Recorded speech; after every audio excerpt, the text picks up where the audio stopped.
I call to order the EMS ad hoc committee on Tuesday, June 29th. Are you all set? Recording? 19th. Thank you. June 19th. All right, so comments and suggestions from the community and EMS staff. I have a couple questions, comments, or work. Okay. Why don't you step up closer so that Sure. you're closer to the mic?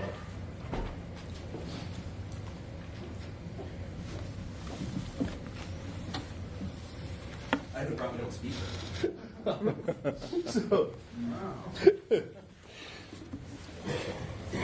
I'm Greg Carroll. I'm one of the casual paramedics here. And my first question, I don't know if we'll resolve it today, but I listened to the EMS ad hoc meeting. I just wanted to play, or the commission meeting. I just had about a minute or two that I thought was worth reviewing because there were a couple comments there that I think, from an employee standpoint, we need to know who the decision maker is. Mm-hmm. Specifically, you've talked about models that are reliable, viable, sustainable. Mm-hmm. And then what we heard from the commission was a little bit in a different direction. So maybe we can clarify. Because remember we talked. Whoops. At our last meeting, Greg Carroll brought up wage concerns that the staff has, and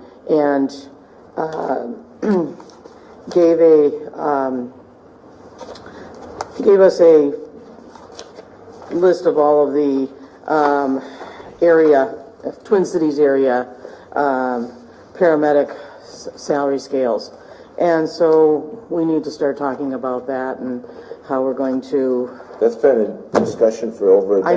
I know. And financially, we as a community service have never felt responsible enough to two things: step up and pay that kind of fee, and secondly, we are on a levy limit freeze. Yeah, I understand. You know what I mean? I understand that. I don't know what we can do, and so we've always compared to the Wisconsin services. Right. I understand that. But it's going to be part of. You may need to tell the crew that too. So that was question number one, I guess. And then part two, though, actually gets better because there's an opportunity at the end of it here. Because remember we talked about this, that if we in fact ever got to the point that we got fully staffed, we were going to have a potential problem there if we didn't get the runs because we wouldn't get the labor savings. Correct. We haven't seen. We've been running short of staff for years. Correct. Well over a decade. So I hope by our July 12th meeting you'll have some thoughts, especially if you're up to full staff, what your plan is. Yeah. Maybe you guys can sit down, even the crew sit down and talk about what do we need to do to remain responsive and yet responsible financially. Mm-hmm. Okay. So those are just little cuts. But, the question becomes, I understand their point. But if we're working on one model here, which is a long-term model, strategic plan, all these other things, as I think you've mentioned before, that it's got to be some connection with the EMS Commission on what this looks like. Because in current state, this is a futile effort, unfortunately. We would have to be either buy-in or, as you know, this all reports to the Hudson Council. So ultimately, you're going to get the say on what happens with the ambulance service. I realize there's funding questions around that. So my question is, or I don't know if we can answer it as a question, but going forward, I think we need to hear more about who is in charge of this and who to take our cues from, because we've got, it seems like one group that came together to save us and another group that may have a very different or unclear mission around that. But what I did like that he said was getting everybody together to talk, because we haven't done that, and we haven't. When's the last time we had a staff meeting? Probably November, December. Yeah, it's been a while. So there is a possibility of bringing these together because, you've heard me speak. I think everybody knows my feelings about, the job description and freedom associated with it needing to match the pay scale. But what's very unique here in Hudson, and I'm only speaking for the medics, and Dakota chime in anytime, but most people here would rather have a community-based model where they had the freedom to move about the community and to do the things that they used to be able to do than to have higher pay. But if you can't have a community-based model with that type of freedom built in, and it's going to be a quote-unquote metro service, then it only makes sense to have metro pay. And there's other discussions about how do you handle that from an employee standpoint, and there are some strategies in terms of organizing employees and so on that I don't want to dive down that path. That I'm not saying that that's anything is in the works there, but the problem with it is that normally when you have a situation like this where there's not a lot of communication about the model. There's a lot of questions about what should be done. People are essentially being directed to do things that, in our mind, we're not being compensated fairly for. The solution to that would be a collective bargaining type of thing. But let me mention why that's a problem here. That costs money, and somebody has to pay for it. There's different ways of getting there, but 2,000 to 5,000 an employee is probably a reasonable number. You have the best Bluetooth device possible, is connected successfully. Well, that's good. The best possible result of any type of an effort would be a metro wage contract. So why would you go through all that when you have a metro service who's offering you that much in bonus up front and the work is already done? So my point to all of this, again, is if we look at this as a community service, that's really what everybody wants. So if we wanted to get back there, we need to do it quickly. And if you want to get to the next point, it needs to have a large amount of funding to do it. Because we looked at, to bring us into a metro pay scale was a $500,000, $1 million choice, depending on a few factors. But it's definitely a sizable chunk of money. So I think, nobody wants to put a deadline on it, and nobody wants to say, everybody's going to do this if it isn't by that date. But listening to some of your comments, it's almost a naturally imposed deadline because you've got a budget that goes through in September. And while I don't agree with everything Pam said at the last meeting, I do agree once you get a budget through, it's nearly impossible to change. So I think, we're looking at the next couple of months to get a good picture on what do we want. And if it's a community service, that structure is already in place, and it was successful for a long time. It's not perfect, but it was definitely in place and moving along well, and it was unique to Hudson. If the goal is to just make a transition into a metro service, then that needs to have funding that's associated with it. Or a lot of people are looking at, the offer is better somewhere else.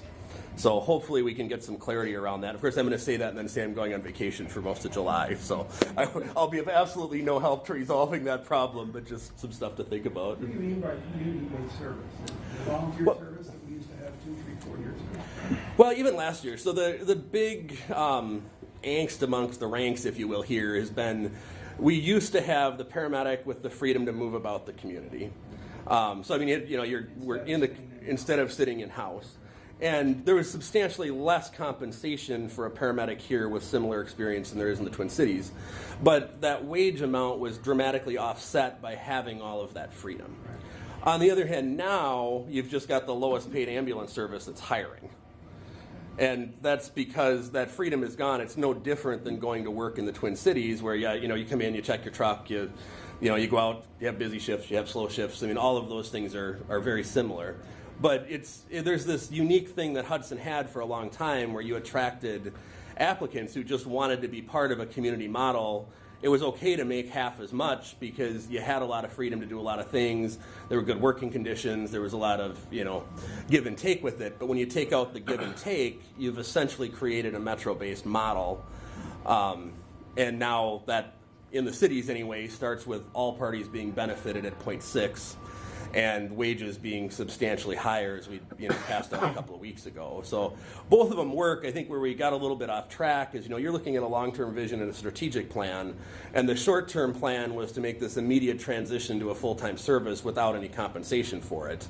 And on an employee standpoint, there's really no reason to do that when the pay scale is not there. And again, others are recruiting at higher amounts. So it's really an operational model. What do you want? So for now, what's going to work? What can we pay for?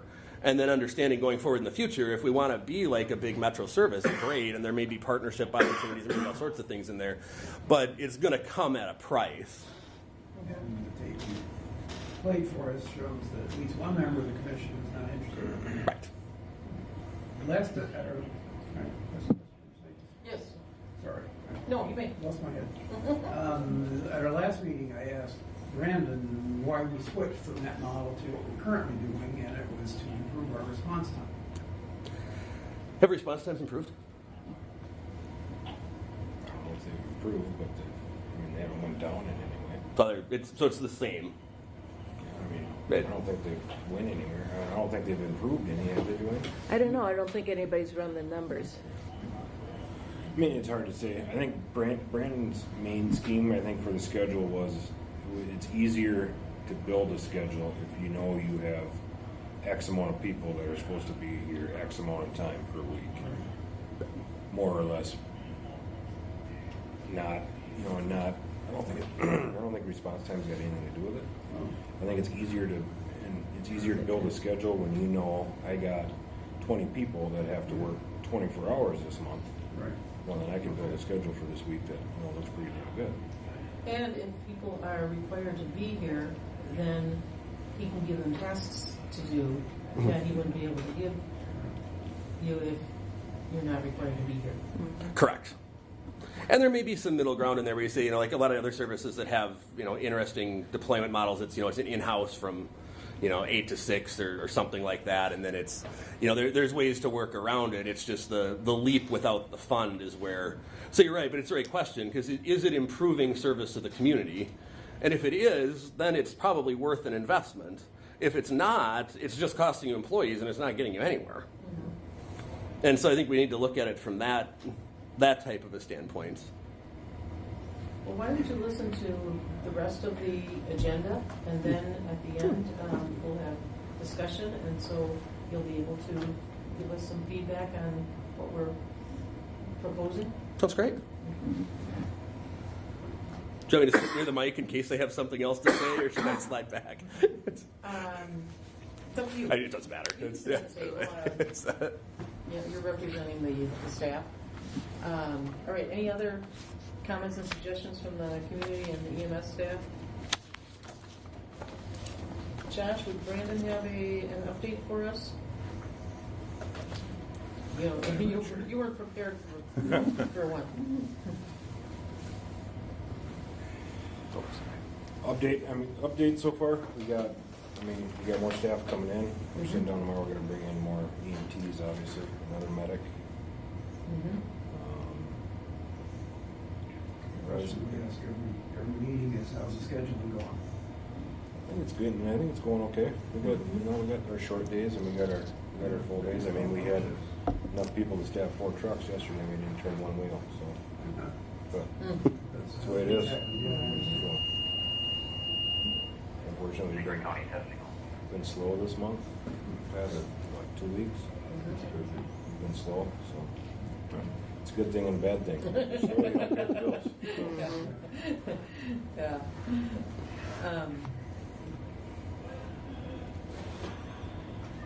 How many hours is Brandon putting in these days? Is he putting in fewer hours, do you know? I think he's declined a little bit. Okay.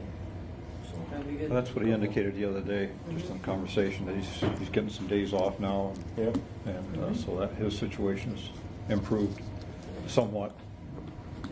Okay. So, move on to number 3, discussion and possible action on ad hoc committee minutes of 5/15/18. Move to approve. Second. All right, any discussion, any corrections? All in favor? Aye. Aye. All right. Minutes approved. All right, presentation on next steps. So, Show me how to operate that thing. Button's not. well, let's see now. You're probably going to need to sit over there so that you can make your comments. Right. And No mic.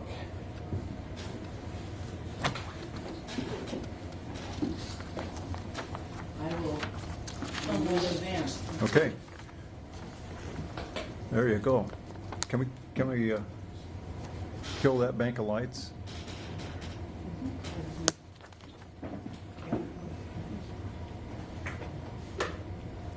like that? Is that Yep. better?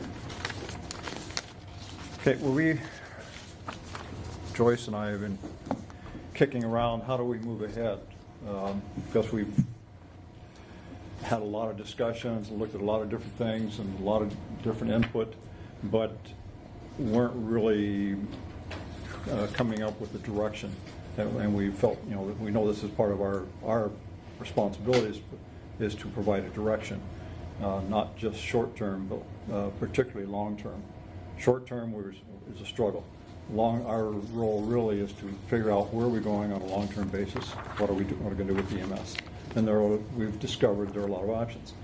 So just looking at it from the background, we've received input from the EMS staff, management, the commission, the citizens, the mayor and city council, the members of the city staff have all provided input. It's been a variety of things, formal, some of the stuff that you've done, Greg, informal, a lot of informal input, people saying, hey, this is a thought I had. Others saying, you got to do it this way, So we've had just a whole range of inputs from different people, and we've listened to it, and we haven't all heard the same thing, but we've tried to share with each other what we're hearing. So the next. Well, you see, how'd you do that, Joyce? So, as part of the background, we've also done some talking with people who are more skilled, more informed in the business, that sort of thing. Actually have better background than we do. So, Lakes Region, Aaron Reiner and Ben Wassman, who everyone here knows, is a former member of this group. Safe Tech Solutions, John Becknell is a national consultant that we've had some conversations with, and he's provided us some direction. We went to Lakes Region primarily to see what a successful nonprofit EMS operation looked and felt like, and we had some really good conversations about what are we looking for, and what are some options, just information, just being I thought being really helpful to try to make us successful. Mueller Communications, this is Joyce's contact, is one of the organization that helped the city of South Milwaukee move ahead on their actually a referendum for public safety dollars, significant safety dollars. She also talked with the city administrator of the city of South Milwaukee about that process, how they moved ahead and made the change and got the funding. We talked with West. I contacted Lynn Nelson, who's executive director of West Central Regional Planning, to see if they had a resource that in their organization I've been involved with other groups where they've been provided the planning resource or resources in some way. The result of that was that, well, they didn't have anybody who was really skilled or competent. So we were looking for someone who has EMS experience or working with EMS. That's the kind of support we need. We don't need someone who can just take us through a planning process. We want someone who actually has some knowledge, skill, has seen it happen. But they suggested Five Bugles, which is the organization that is currently deeply involved with the fire department. So someone we're familiar with. We also consulted with River Falls EMS, the new director interim director from Atlanta, Dave Matheson, and I had a nice long conversation with him about what's going on in their organization. They're going through similar issues as we are. Today, as we're moving along, and what as you'll see later in the presentation, community engagement, and we've always talked about that as an important piece of what we have to do. A large part of the failure, my personal opinion, of the effort to transition to lakes in Stillwater was the lack of community engagement.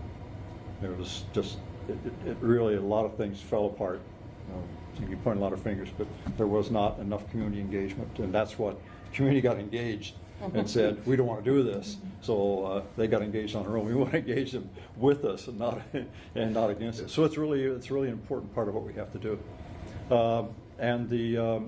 This one I do not remember who had this contact. I did. Okay.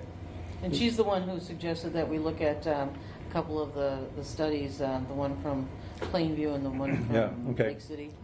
Go ahead, Josh.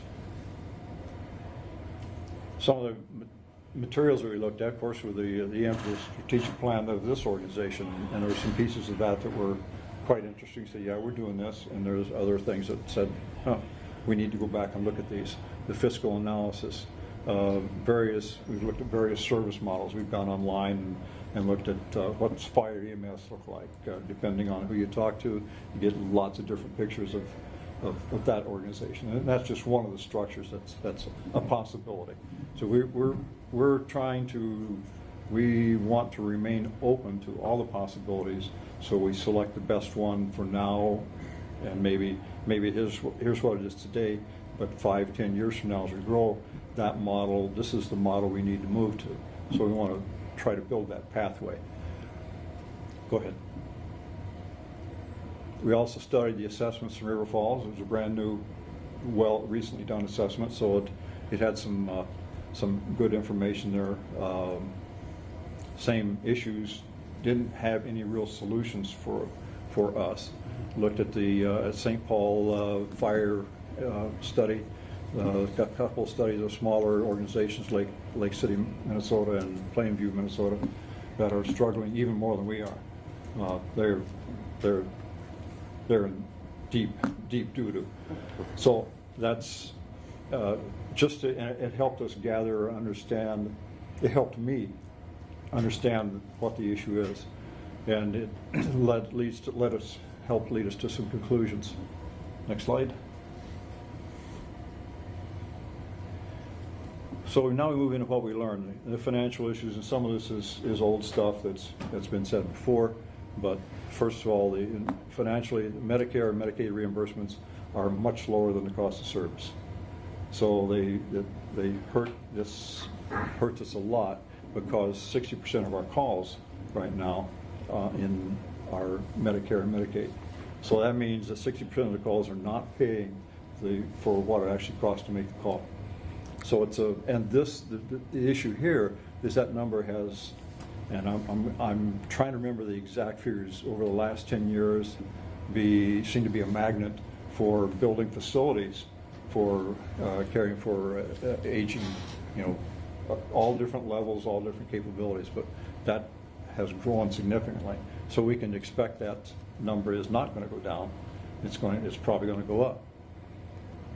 We've also understand that, and this came, we've heard this from, it was kind of an internal thing, and now I've heard it externally from a number of sources, that interfacility transfer runs are important to us financially.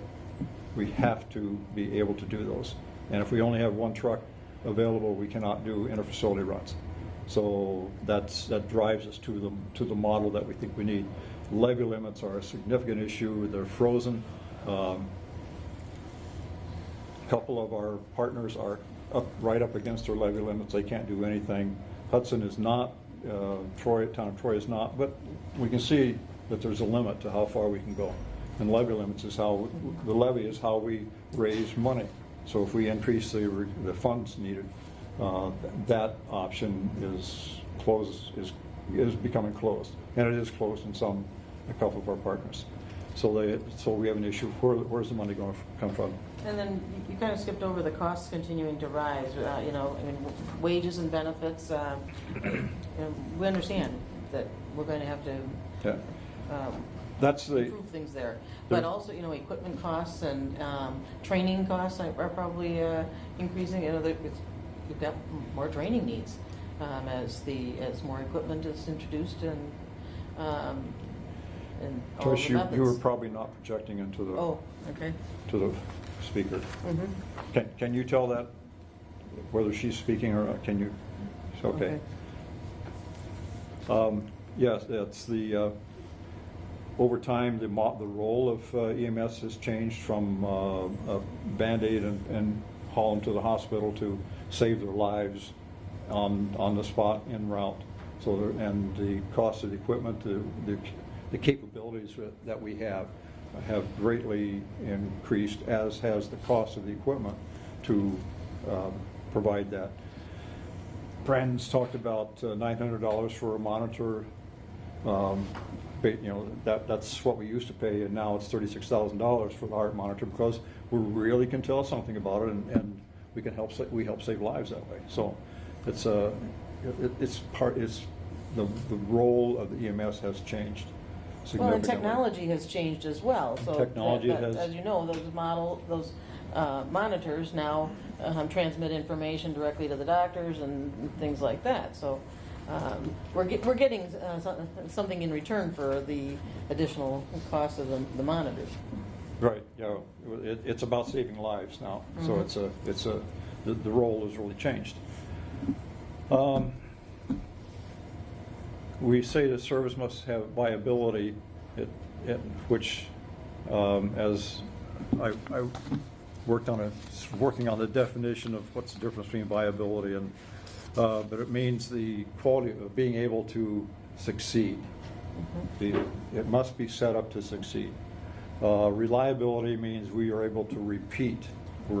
Whatever happens, we know that we're going to be able to be out of the station in this amount of time, or we have these kinds of capabilities, or we will be able to take transfers, or those are the things. What can we depend on that we're going to be able to do, and that we'll have the people there when we need the people there.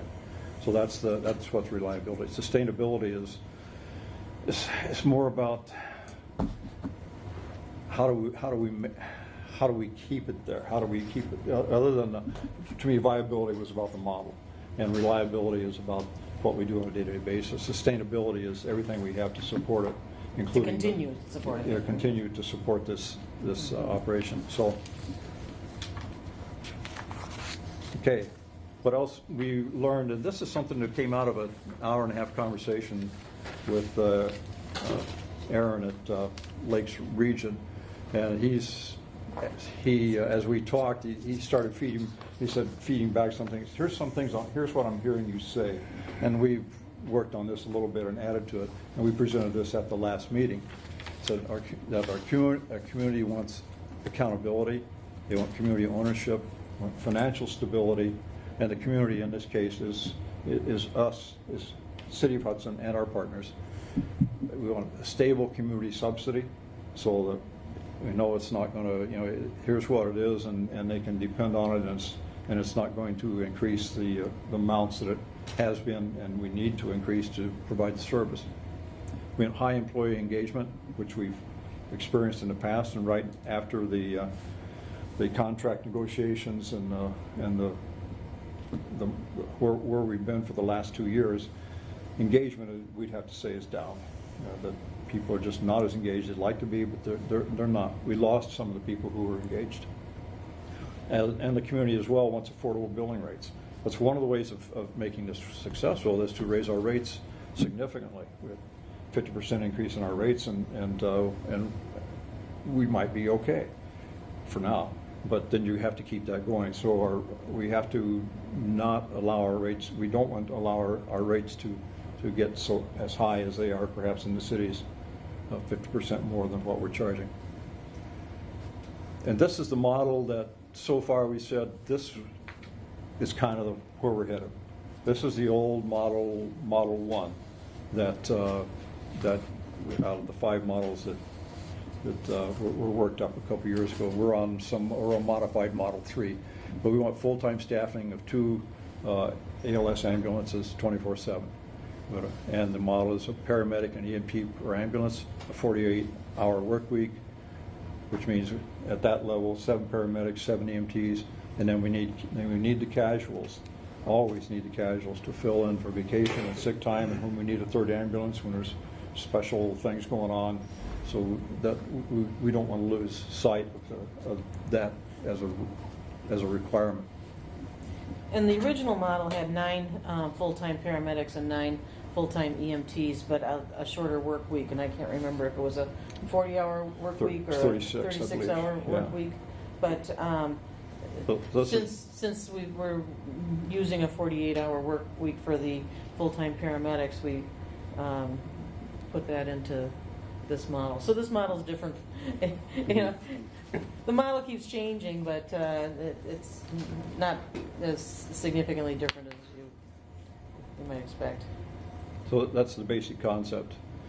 We've also learned our wages and benefits are not competitive with the metro area employers, not at all. And some of them are having trouble. They're paying $5,000 sign-on bonuses to get people to come. So that's they're having significant issues.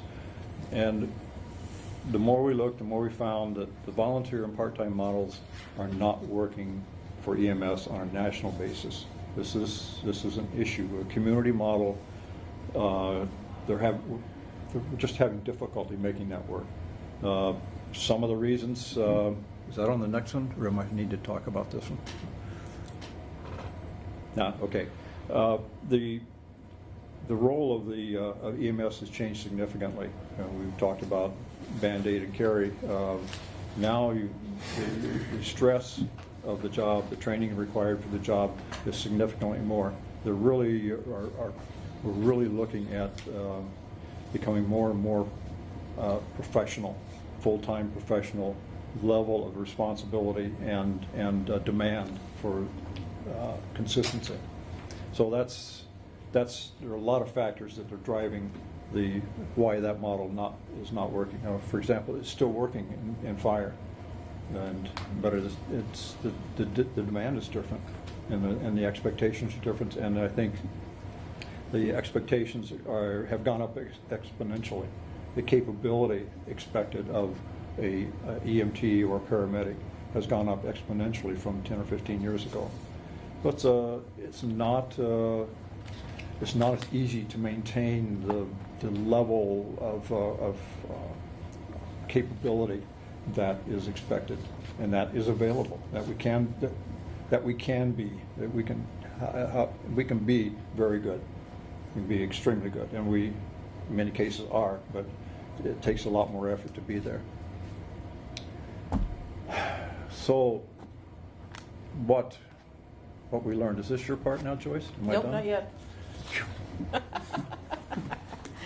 So this is about Okay, still, yeah. We need to relook at our cost estimates based using, and this is a good comparison, but taking a look at Model 1, for example, ones which we say, whoever runs that is running that model with that kind of resource should provide the kind of coverage that we need here in the city of Hudson and our surrounding area. And we need to look at something that's going to work for us 5 years out, 10 years out from now, and put together cost estimates for those, so that for that sustainability part. So one of the differences is in all the cost models, all the models so far have used either compromise wage issues or just only compared to Wisconsin. And I think it's fairly clear that our competition for our resources, we're competing with right across the river. We're not competing with River Falls, or we're not competing with Baldwin. We may be their competition, but our competition is across the river, and that's the way we want. So we need to look at what would the wage and benefit package look like if we were able to pay those kinds of wages, or some approximation, some reasonable approximation of that. The other thing we need to do is clearly define the cost to the taxpayers. We talk about per capita, and that's the way it's charged, and that's a good number for comparison. But when it comes down to what the taxpayer really pays, that isn't a number. A household with 6 people doesn't pay on a per capita basis. They pay on the value of their house, because the dollars all get converted into property tax rates. So that's the other thing we want to do, is we per capita, which is what we've always used, and then but here's what it's going to cost if you have for $100,000, and everybody, we all know about what our house is worth. This is what it's going to cost. You can estimate what you're. So it's a real, it's the real number. Well, the per capita rate is what we use to bill the different municipalities, and it's a good way to compare what we're paying here versus what somebody in Madison is paying or somebody in elsewhere is paying, and that's how. And we're used to looking at it, but for a homeowner, they're going to be wanting to know how much it's going to cost them on their how much of their taxes, property taxes, go to the EMS. When it comes to actually fulfilling the budget, it's the property tax rate that's going to, and the monies that are generated that way is what's going to pay the bill.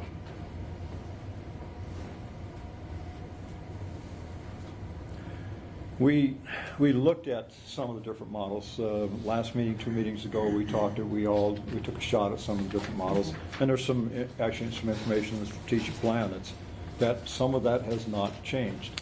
But this is where I really ran into my wall as to what I know and what I can figure out, and what kind of resources and time I have available, what kind of experience I have. I cannot actually delve into some of those, do the detail comparing 2 or 3 or 4 different models. I don't have that experience. I don't have that knowledge.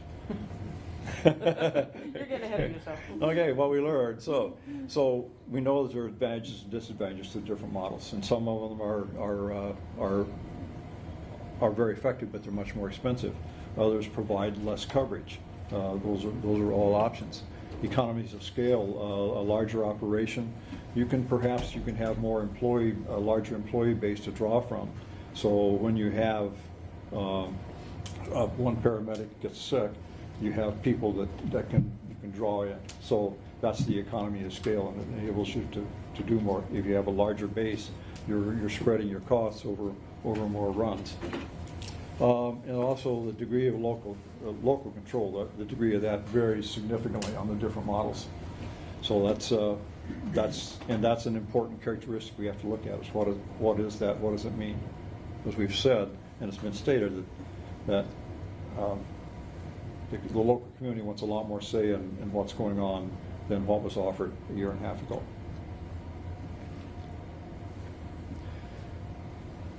So it's important that we have a comparative picture of these different models. It has to withstand critique from all the stakeholders, because I know people who say absolutely this is the model you have to use. It's the one that's going to work. And others say no, this is the model that's going to work. So we have to take a look at all those. When we could pick one, I have my favorites myself, but we have to use the same analysis and look at all these, and then ask people to make choices about what do you want. Here's the cost, here's the value, here's the benefit, and then the community is going to have to make that decision, and that decision will be what do you want, how much you're going to pay. The ad hoc committee lacks background and experience needed, and the resources needed to do this analysis. It took us a little while to get here, and maybe we could have gotten here faster, but we had to go through the things that a new committee goes through to ground itself. So this is my part. So our path forward. First, we need to create the financial model for the service model with the 7 full-time paramedics and EMTs, so that we know what the cost would be. And we need to authorize and fund an analysis of the structural and organizational options showing benefits in service, cost, and control, so that we have a basis for comparison of all of these different models that we can share with the community. And then we had plans for a community engagement process, which is why I talked to Tracy today. So this is Tracy Havashaleen, and she works for the school district, and was heavily involved and received a lot of training in the community engagement process for the school district's program. So she's going to be telling us a little bit more about the community engagement process that they went through. So, so it would be to select the best options, to find the costs for those options, identify funding possibilities, and then present it to the stakeholders and find out what people really want. So, I'll turn it over to Tracy now. Thank you That's for a coming. lot to take in. It is. So let me, I'm going to hand this out. This is just a sample, so don't let any of it, after our conversation or my conversation with Joyce, just looking at the process that the Hudson School District used for our most recent referendum campaign. And if you recall, we had gone through several campaigns prior, and with a failed referendum, knowing that we needed to go back and really look at how we were doing community engagement, because what we did previously didn't work. And we did hire a consultant that is trained, as am I, in IAP2, which is a model for community engagement, and has a full range of strategies to use.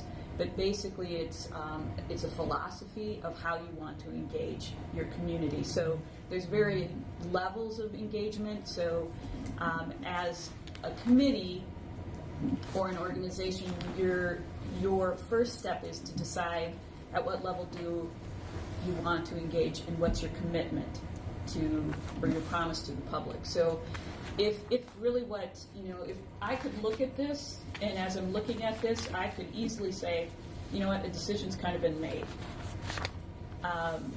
And so are you only asking, or is your community engagement about informing the community about a decision that we've made? And we really want to then just find out, we'll do a survey, find out of the things that we really like or think are going to work, which one's most likely to win in a referendum, and put that before the community as a whole. Or, and I know for us, when we got to this point where do we really want to be more, go a step beyond information and actually hear what people have to say, not necessarily do everything they tell us they want us to do, but show how their feedback has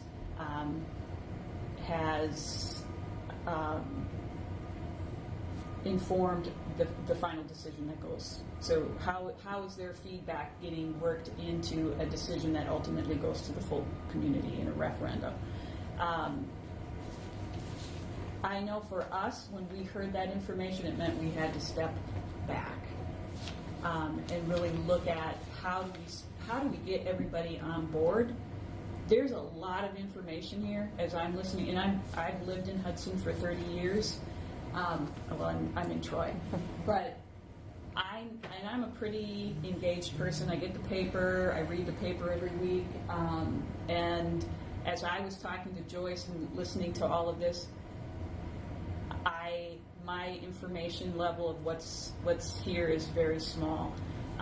So that's for somebody who's relatively engaged in what's going on in her community. So there's a lot here that looking at this, that there's a lot of work here to be done to inform and get feedback on before going to that next step of, okay, so here's all the information, which is what we did. So we said, here's all the information, here's what we're required to do by state statute, here's what we're required to do by policy, for district policy, and here's what best practice is. So all of that kind of basic knowledge information was what we presented first, and asking people, not getting into the emotional part, because this is an emotional issue,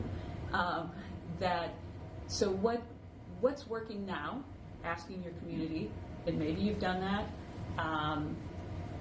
Maybe it's just been anecdotally that you've collected that information, but we went ahead and put that out and collected through just a very, either people going out with in a coffee group, asking those questions and bringing the information back to us, going online and giving the information back to us,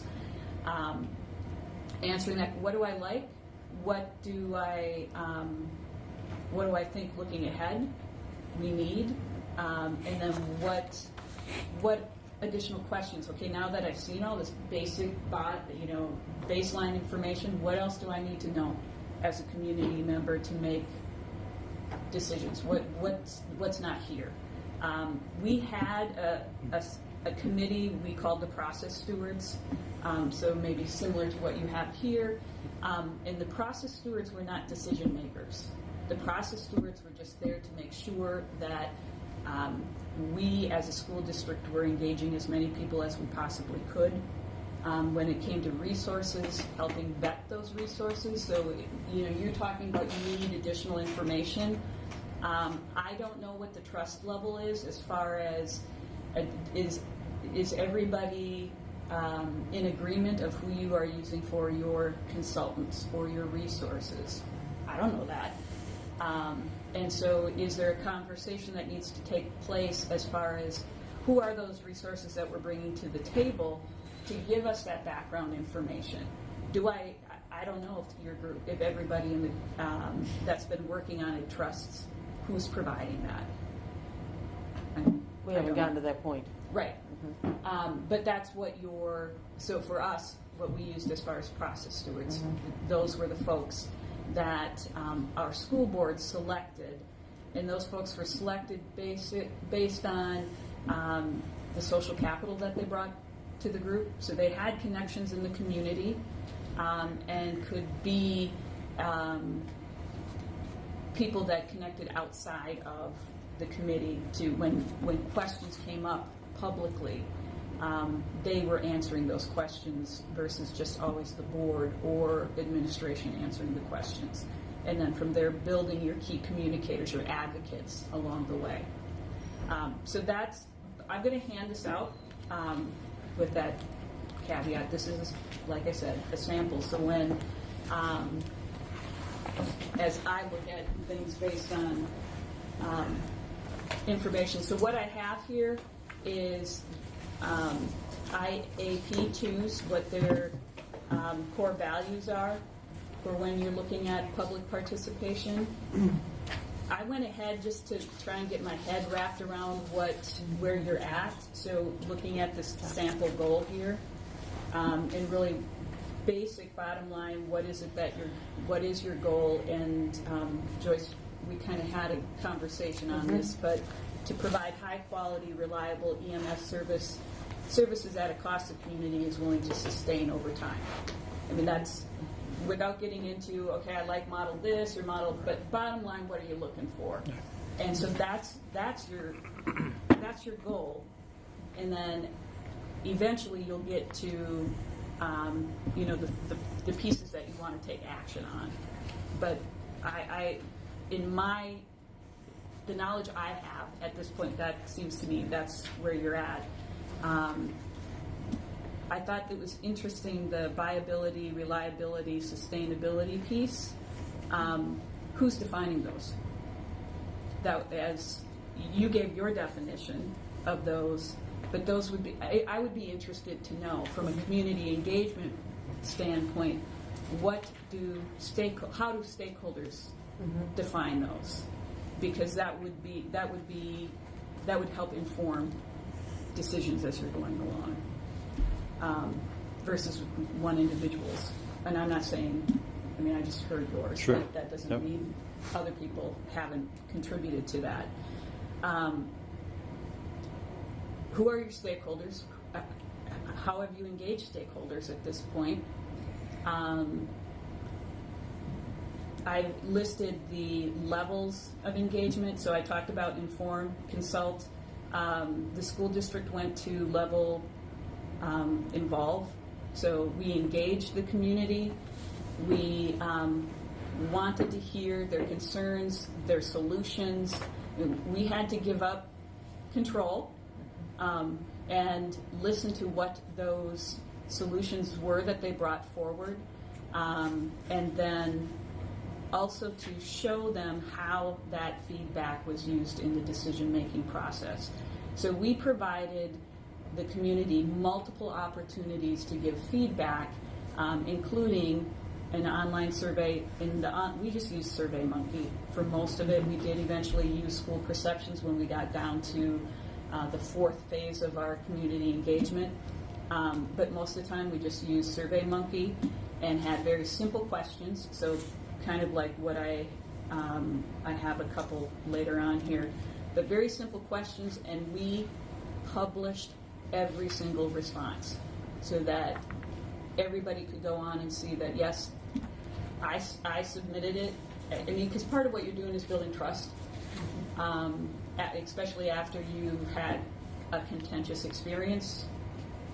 You've got to do that. So people need to hear that what I said, my contribution is here. Somewhere I can go back and say, yep, there's that comment, good, bad, or otherwise, because we had ugly comments and also some very positive comments. And we always ended with, what else do you need? What else would you like the committee, or what else would you like the process stewards to be looking at? So that was constantly, and then each phase of our engagement informed the next phase. So that first, if you're really looking at initially engaging on that basic information. So you've got data. You've got a lot of data. And my guess is it's complicated. You started talking about stuff and you lost me. And it's hard for people to wrap their heads around that. So giving them stuff that you've said over and over again, put it out there again, and you're going to put it out there multiple times. What I also have here is, what is your promise to the public? And so what's here as far as that, we will work with you to ensure that your concerns and aspirations are directly reflected in the alternatives developed and provide feedback on how the public input influenced the decision. That's directly from IAP2, and that's their involved level. So on that baseline, so data piece, who served, cost, all of that kind of information, is that there somewhere for the public to see? How would I find that baseline information? How do I find the work that you've already done? I don't know. Then what I've also included in here, so the second page going forward, if you were to do a questionnaire on that baseline information, so you provide that baseline information, and then SurveyMonkey type or Google form. It's very simple with only these 3 questions. So what do I like right now about EMS? What should be better or different in the future? And what questions do I have for the next phase? And I would guess the next phase is you're asking for options. That there's probably some really good options that are on the table right now. Maybe there's something people have, nobody's thought of yet. And then what we did as a district is, again, we had to give up some control and throw it out there and welcome every single option people brought forward. And we did that, and we ended up pricing out every single option that came forward. We ended up with 32 different options. And then I also provided you with, beyond this, I provided you some of the information that we used to help, that our board used to whittle down options. So as an example, so you've got this chart in here. For each of the 32 options that the community brought forward, we asked the community in a work session, we had 200 people participate in this. Yep. It was but we were months into the process at this point, and people feeling comfortable that what they were saying was being heard. They saw throughout that process. So they took each option, which we had provided them the cost related to that option, and then they developed these advantages and disadvantages themselves. They worked in table groups, as well as additional comments. So all of this information then went to the board, and then the board in turn went through this very lengthy process of going through those 32 options. This was an incredibly long meeting, but it was a public meeting where they went through using this process and whittled it down to 3 options that then went to a survey with school perceptions. And we determined from that survey what people were willing to support as far as the option, what was their financial threshold, so what were they willing to pay for that option. Those were really the 2 critical pieces. What option did they prefer, and what were they willing to financially support? So then we had a target or the board had a target of, okay, this is the option, and we need it to fit within this price range for the community to support. And that was a 9-month process. Mm-hmm.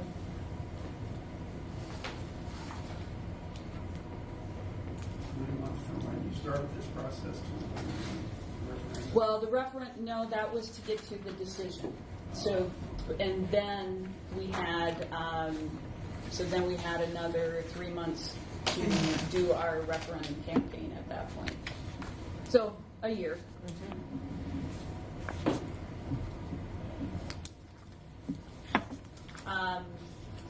As I said, so we had a consultant that worked with us initially to determine the various phases, and I've kind of described them. We went to people as much as we could.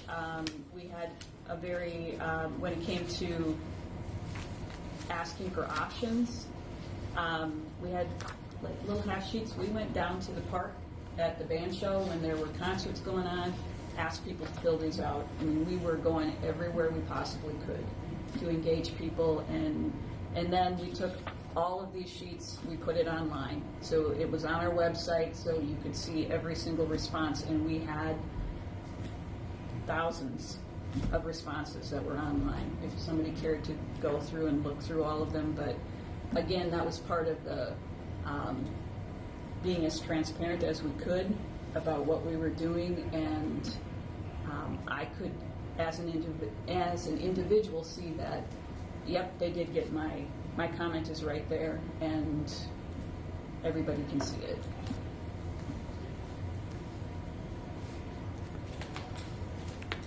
Thank you. Yeah. I am certainly more than happy to share additional. Just quick after our conversation this afternoon, pulled the stuff together. I am trained in the IAP2 community engagement model. There's some very specific pieces as well in dealing with emotional topics that it really helps navigate through some of that stuff as well. It's a solid model for engaging people, and I gave you in that packet, you've got a chart that they use to help you decide what level of engagement that you want to commit to. I think one of the big takeaways is don't engage the community if you're not willing to listen to what they provide you. If really what you kind of know the direction you want to go, and it's really just about informing the community and moving right into, okay, how do we pay for it? And there's nothing wrong with that. It's just, I think you're in a better position to get what you need in the end if you bring people along with you. And so that's what taking it to that higher level of involving people does. How different was the final result, 3 options to propose to the community. How different was that from your early conversations in the school board before you launched this? Significantly different. Significantly different, because the 2 prior referenda were both building a new building for our high school, and what we clearly are doing is adding on to our current. I mean, it was a major shift. It was a major shift for administration and the board, because we truly stepped back and had to turn it over. We kept going at it the same way. Nope. And it was hard. I mean, I can say from an administrative standpoint, it was hard to, after going through it and spending, and I started actually working on facilities when I was a parent, before I was employed in the district, so I was back in the early 2000s working on it, so I'd been working on it for 13 years before we actually got to where we were. And just think, oh my goodness, we've got to stop and step back again. But it was the right thing to do. Wasn't easy, but it was the right thing. We've been working on this. The ad hoc committee was formed in October, and we had our first meeting. So, what's that? 8 months that we've been working on things, and this is where we're at. So now it's time to really start making decisions that are going to on the direction that we're going to go. Mm-hmm. And so this was really timely that you were able to make it and talk about the community engagement process. What are your thoughts now, Jim and Bill, after listening to this? I guess from the data dump, information dump that we did tonight, what would you say as an individual? How should we be looking to share this with you? Do we need to? I thought I heard you say we may need to back up a little bit and validate the direction that we're going. That's going to be acceptable to. Right. I mean, when I was looking at the PowerPoint, there was your heading, what we learned. You've got that multiple times. What we learned, and there's who'd you learn it from? Where this?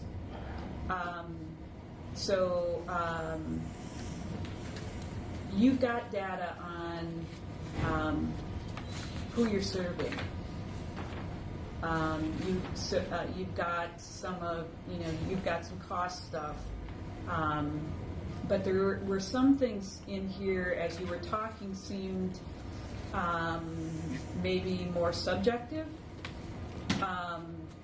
or just that it felt that way to me. Okay. Mm-hmm. So if it felt that way to me, it probably feels that way to others. Right. And so when you say this is information we know, how do you know this? Who's your source for this? And as much as you can put that there, because people will judge your information based on, okay, well, where are you getting this? This is what I heard from 5 people. What kind of when you went through it before, was there a survey? Or was the input or decisions based on the people that came before the committee? Or the folks that I was talking to in the community? So really, am I basing information off of 100 people, or am I basing information off of 5,000 people? I don't know if you have the answer to that. Mm-hmm. That No. we know the community. There's some things in here that we know the community wants X. How do you know that?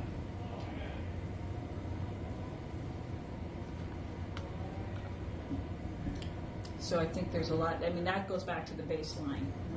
How much developing that baseline that you probably already have done but it's, But we may have to have a survey in order to confirm that the community is Right. all in agreement in that, or, Right. I mean, not all, but that the majority is in agreement. what's, I would say, so just as we did, was put together that basic package of information. This is what we know today. And then you're going to ask those 3 simple questions. What, as a community member, what do you like about today? Where do you see a difference for tomorrow, or what do you think tomorrow should be? And then what information do you still need? I mean, just 3 very basic questions after you've put together that.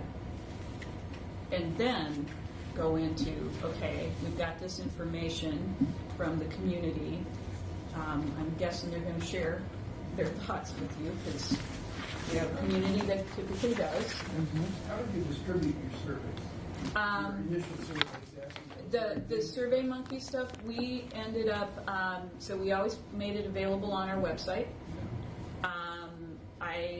Like I said, we went out into where the community was. We had packets at the library, so where people could, so if it was just that little half sheet, so at the library what we did was have we had a packet. So it had the basic information stuff. So it might have been 10 pages of information. So I could look through it, I could fill this out, and then I'd drop it in a box at the library or at City Hall. I mean, you can place that in multiple places. Your municipalities can have it there. And then it does require somebody who's going to go through and record all of it. It's easier, obviously, if you can get people to do it online, but that doesn't work for everybody. Do you have any idea of how broad a population you reached? We did, because we, and I would encourage every time you do it that you're doing some basic demographics. So, and I did put on that one, I do have a question, so you want to know what municipality the person is coming from, probably some age group stuff. Have they ever used EMS? I think would be a good, just some basic demographics so that you know what stakeholder groups you're actually getting information from, so that if you're missing somebody, okay, we've got to make an effort to try and get to this group. Where can we find these folks that aren't responding to this? So you told me the different things that you counted, but you didn't tell me what the count was. Or what the rate of participation was. I can't tell you on each one of them what they were, but I know, like with our survey, the final survey that went out, I believe we had. So if we look at, we have 5,500 students in the school district, and we had, and obviously we wanted, it was extended beyond the school district, but I think we had in the neighborhood of 1,800 responses to that survey, which is, yep.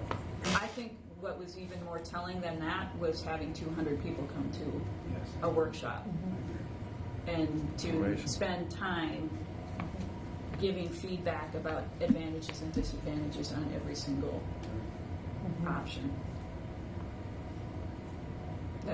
That was really important. And when the board made the decision, or started doing the whittling down the options, and again having that very public, everybody saw what each board member, how they voted to whittle, and then board members also had an opportunity to say why they did or did not vote for an option. And throughout that process, we also let community members ask questions, which is a little bit different. But I mean, they wrote them down, and then we brought them up to the board to answer. So if somebody said, wait, that was my favorite option, maybe just erased, and I wanted to to advocate for it one more time. We did. It was a late meeting. It went until 11 o'clock, so, but it was worth it. I think in this case, some of this may have been communicated to you in the election too. I mean, I know you all got a ton of feedback about a lot of things, so you may be able to already extrapolate some of that and start a little further down the road. A lot of things were communicated to us, but, did we get a good cross-section of people is the real question, because it was, a lot of people called, emailed. We had about 40 people that got up and spoke at the meeting when the Lakeview contract was presented. And I wrote a note. I wrote down each person's name and whether they were for or against the contract, and so I'd be able to tell you exactly how many people spoke and how many were for and how many were against. And I think it was about 3-1 against the contract, something like that. So we do have some information, and I know there were people that had something to say because I had talked to them when I was out campaigning, and they didn't get up and speak. So, but I think that starting with some kind of a survey is probably a good idea, and getting the information, taking this PowerPoint that we just presented and writing it up as a so that this, as an information packet with some documentation is probably a good place to start. And so then the question becomes, in the continuum or the 5 choices of community engagement, where do we want to be? And and what are our goals? One of our goals is to build that trust. Another goal is to make sure that people are informed of what's going on, so that when it comes time to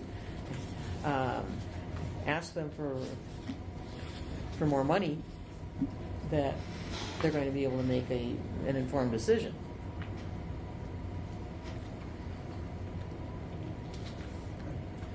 I think that's right, if I understand you correctly, Joyce. I think what you're saying is that we need to decide a question that you raised, that is, where are we on this process? Do we want to start at the beginning with the 3-question survey that you presented, open up the process to everybody, and stand back as the school board did and say, the community's going to decide and we don't know what the decision is? Or do we want to commit to a particular model, professional model that Jim presented, and try and sell that to the community? Mm-hmm. I think we have to decide that as a community. Can you do that without the assessment from 5 Bugles? I think No, I don't think so. okay. Because that's the model we want, but how we get that model is what's important. I don't think anybody's going to disagree with that's a really good model. That provides really good health emergency service for us. Right. But how you get it is the issue.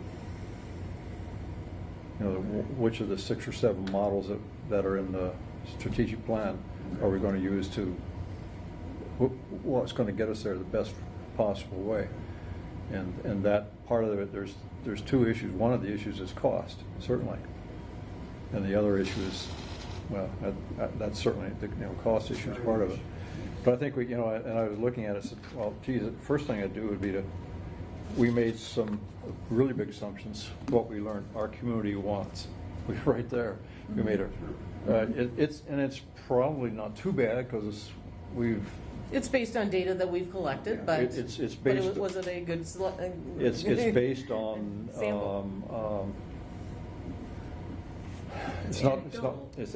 Thank you. That's the word. Mm-hmm. Yeah, it's not. I don't have a record of this. Is Right.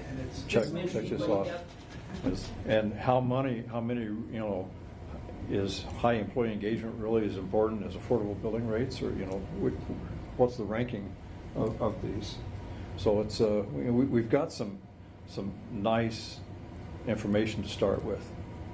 But You used model in two different ways just now, and then stepping you back. So you said we have a model. So there's a target here, or that model that, but and then you said there's models. there's structures to get different structures to get to this model. The options for reaching that. So that's your goal. So what you described there is that's a model high quality, reliable, sustainable, or hopefully a sustainable model of service. So that's, and then you're looking for the community, or the next step is to find an option to deliver that model. Right? Yes, no? Is that, I don't know. It's pretty close in my mind. So that's where we're at now. Is here are different models for getting there. Probably none of them do it 100%, or some of them do it, but the price tag is really, really high. So there's advantages, disadvantages of the different structures that'll get us to a model like that. And you don't. I'm assuming you don't have just as we didn't have a clear grasp of what the community is willing to support, that financially support. That what's the threshold? Yeah. That I want you've probably this is people saying this is what I want, but this is what I'm willing to contribute to that. Yeah. We have a high amount of anecdotal information where people say, "I will pay more." Right. And I will pay $5 more per person in my family. But that's anecdotal. Yeah. But that's where school perception's that piece. Once we got to the point where we had 3 options that we wanted to narrow down to one to go to referendum on, was that here's the 3 options, this is what it's going to cost, this is what it's going to be as far as an impact on your taxes, the cost per thousand or 100,000, and then then what's their threshold, so that we could make sure we got that in that sweet spot of what people were willing to support.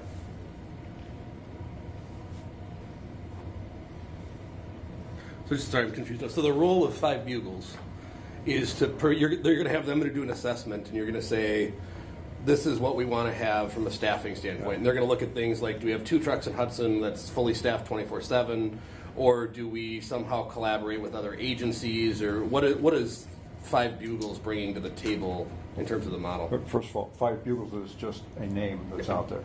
So a consultant who would look at structures. And they're very good. I mean, what would they be bringing? They're going to help if the decision is to structure 2 ambulances in Hudson 24/7. What is the consultant's role in that? Or are they helping decide, do we do that or do we collaborate? Or I think the first, in my mind, and I think we kind of laid it out this way, the first consultant level would be looking at, here are the various structures that exist, and maybe there's a new one we can dream up, that would work for a community of this size to provide this kind of coverage. And we're making the assumption that 2 ambulances 24/7, and in the back of my mind, and with the 3rd ambulance sitting there to be covered, with our casuals, but that's the model that we need to service this community today. As we grow, that model changes because just volume drives it higher. But that's what we've sort of fixed on. Is that 2 ambulances 24/7 will provide the coverage for the calls we have today and some point into the future. So that's I guess that's the first thing.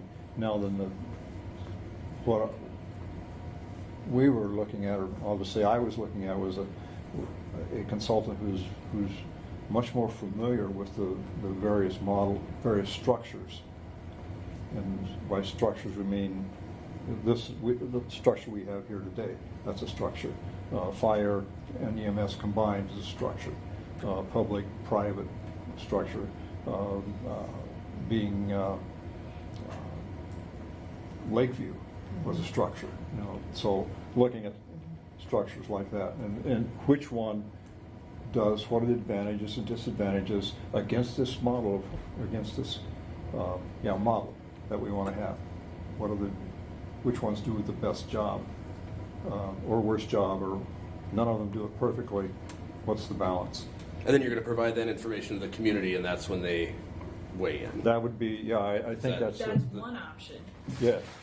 That's one option. I mean, that's more of the inform option. Mm-hmm. So what you've described That's the pathway we're on. What you've described is basically the committee does all the work, and then comes out with, okay, this is what we're thinking. We've whittled it down, or whatever, and then we want your input on.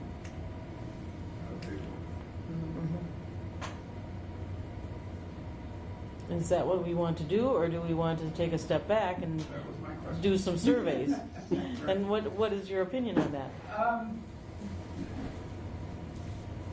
I guess at this moment, I think we ought to step back.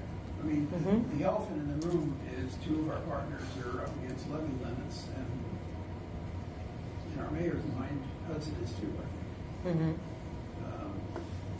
So that's a real obstacle. Yes. And so, and I don't see a solution to that. Well, and I think that Tracy's questions are a good way to start to involve and engage the community. So finding out what people are I don't disagree with all of that, but if we go through that process, then I think we're going to have to consciously step back and say, maybe that model that we all might favor isn't going to be the one. The community may convince us otherwise. And that's not a bad thing. No, I agree. I just want to make sure that we understand that and we commit to that. And that's critical, because Thank you. yes, Right. because don't engage. Like I said, don't engage the community if you're not going to listen. They're going Right. to know. Yeah. Oh, yeah. Okay. And we're going to hear about it. That's right. I agree. Yep. And there's no right. There isn't a right or a wrong. No. It's No. just they're just different. Right. But talking to you has kind of really flipped the process upside down a little bit here. And I'm sorry. But it's exactly what we, like I said, that we were kind of moving along, and then all of a sudden bringing in a consultant who said, wait, Yeah. If you want this, if you can't keep going at it in the same way you've done it, because it's that definition of insanity. Yeah. So you've got to do it a different way. Well, and Speak to the Milwaukee, the South Milwaukee experience. Is that along the same lines as what Tracy's saying? no. How they got there? No, they did an assessment like what you were talking about. And then they, I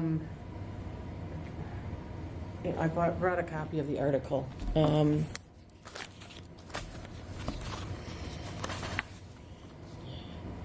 So,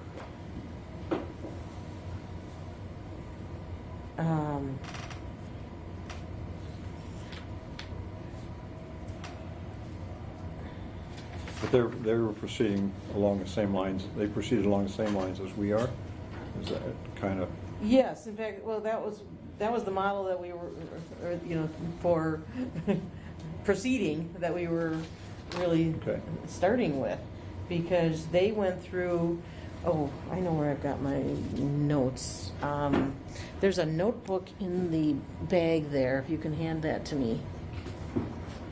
Yes. All right. So in talking to Natalie Verrett, who is from Miller Communications,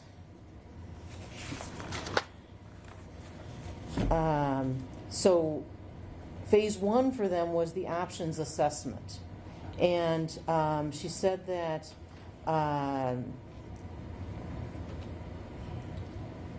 then phase 2 was a community survey, and they used school perception for that survey. So they looked at the options, and then they reviewed them through the community survey and got feedback from the community. Then the third was education on the referendum. That's and, a campaign. And the campaign for it. Yeah. And according to Tammy Mazik, the city administrator for the city of South Milwaukee, they paid about $65,000 total for the whole process. I think she said it was $31,000 for the options assessment and the survey, and then another $34,000 to promote the referendum, or educate on the referendum. So they hired a consultant to figure out the different options for them. Yes. And then they presented those X number of options to the community and went along with what the community decided. Yeah. So I'd have to get more information on how they surveyed the community and what options they presented to the community. Well, they're so different from us, I'm not sure. Yes. That would help. Mm-hmm. More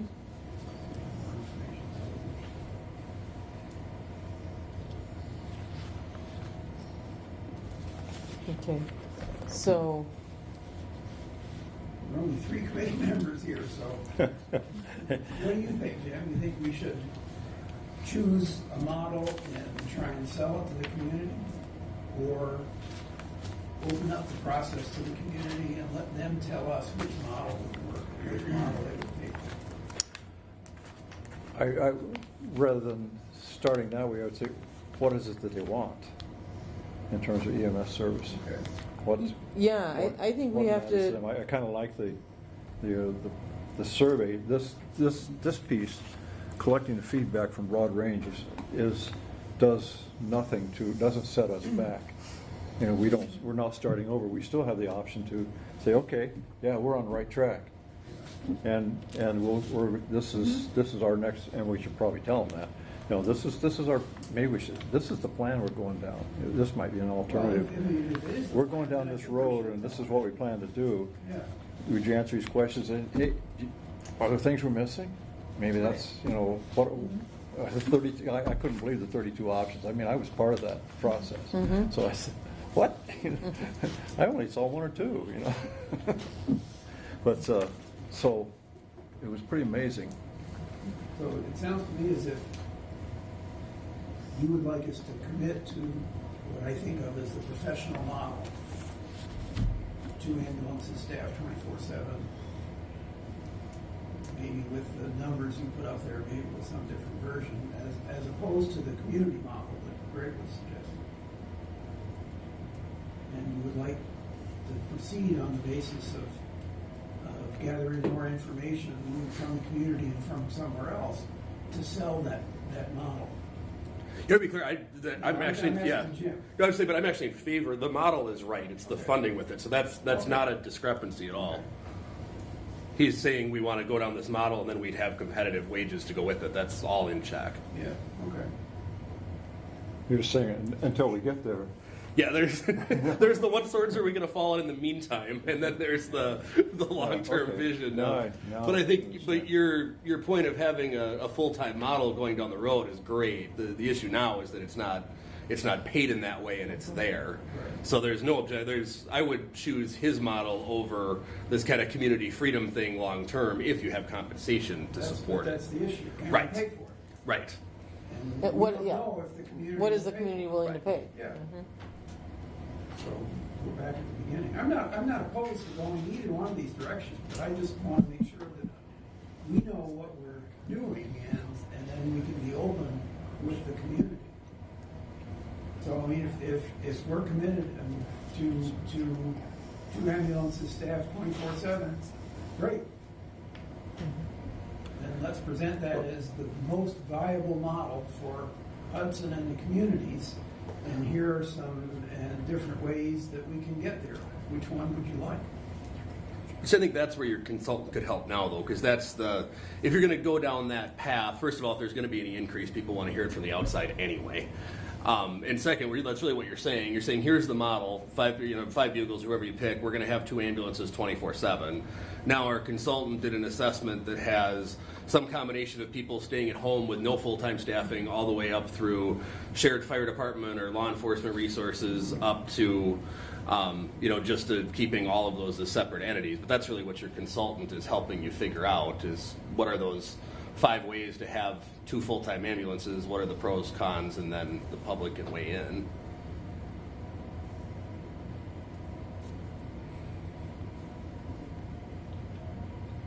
Several meetings back, we asked the room, you asked the room, I think, does anyone here think that a combined fire and EMS service would work in Hudson? And no one thought that.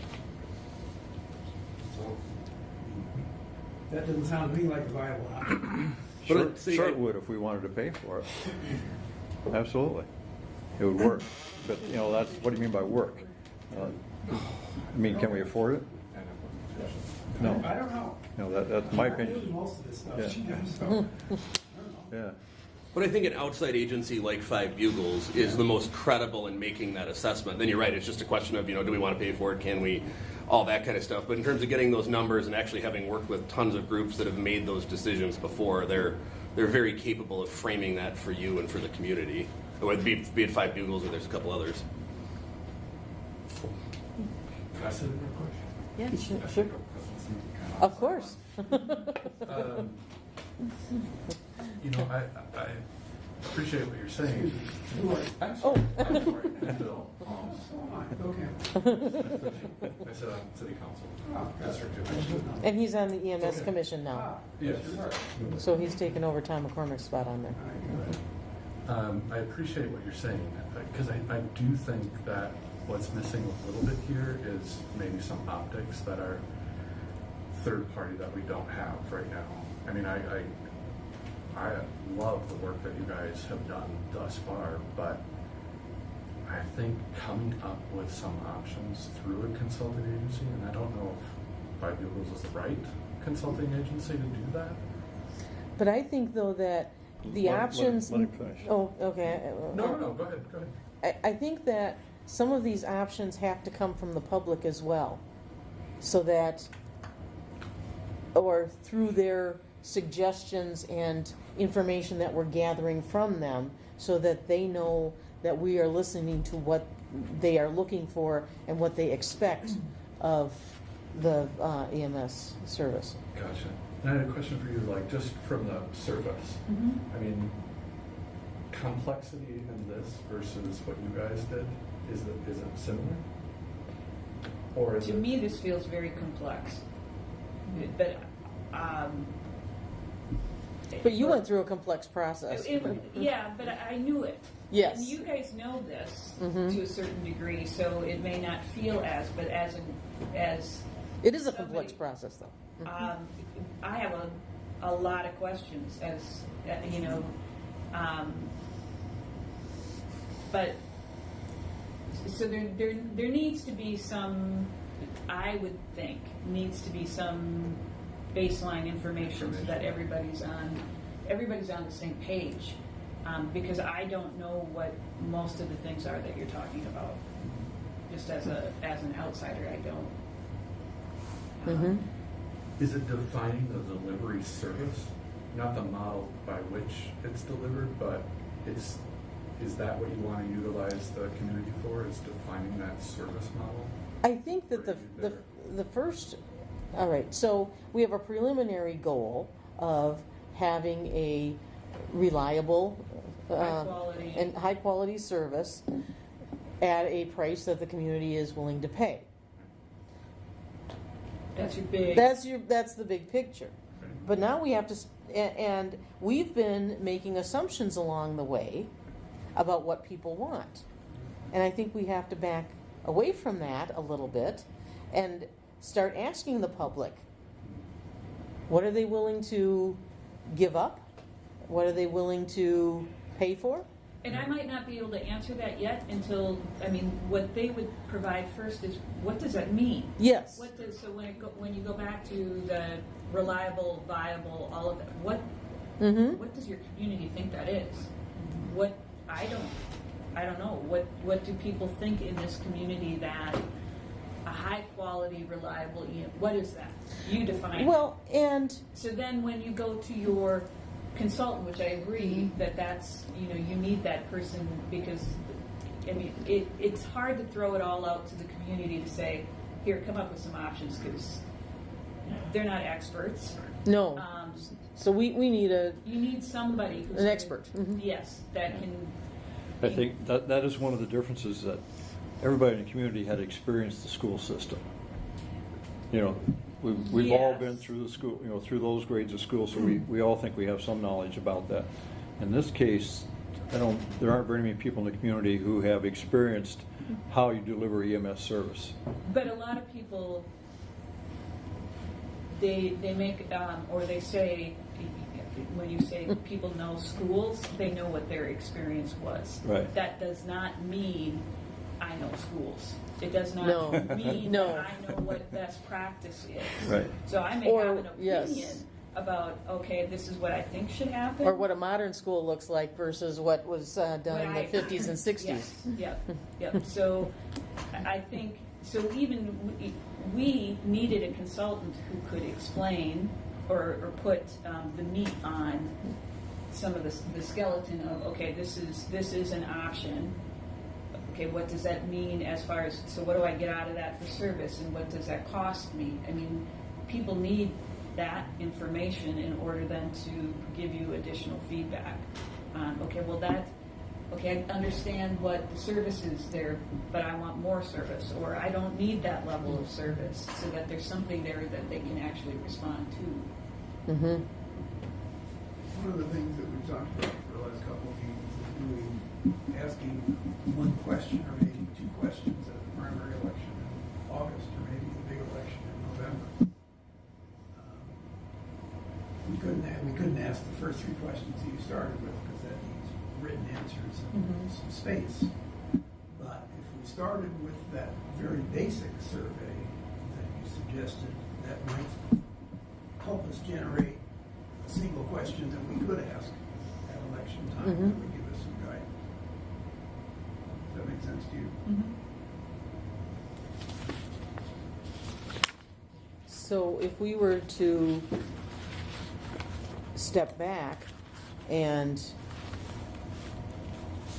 do a survey such as suggested by Tracy, how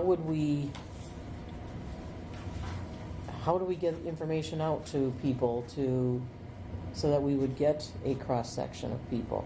But don't we need to define our cross sections first? My guess is you probably know. I mean, you as a committee, you can probably quickly identify, really who you want to make sure that you've gotten a response from. And you leave your survey open long enough so that you can check on it. And, okay, we heard a lot from this age group. We really would like to hear some more from this age group. So what's already existing? What groups are already here in town that we can say, hey, can you help us share this out with your members? So, maybe it's the Hudson Moms group. Hey, will you, they've got 200 members. Will you share this out with your membership and ask them to fill out this? I mean, it's finding the groups that already exist and asking them to share it with their membership so that you can maximize what you already have. Okay. And then you're developing the relationships for the final part of it. Yes, next part, yes.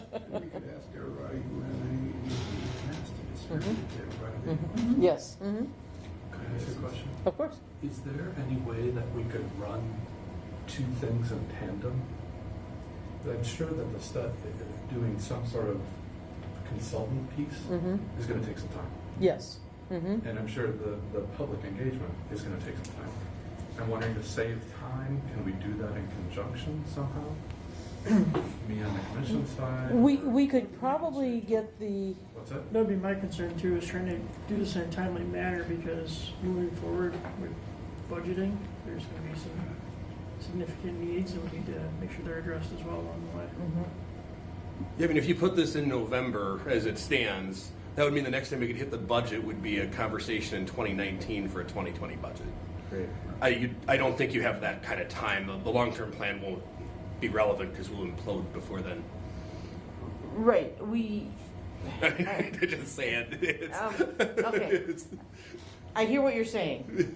And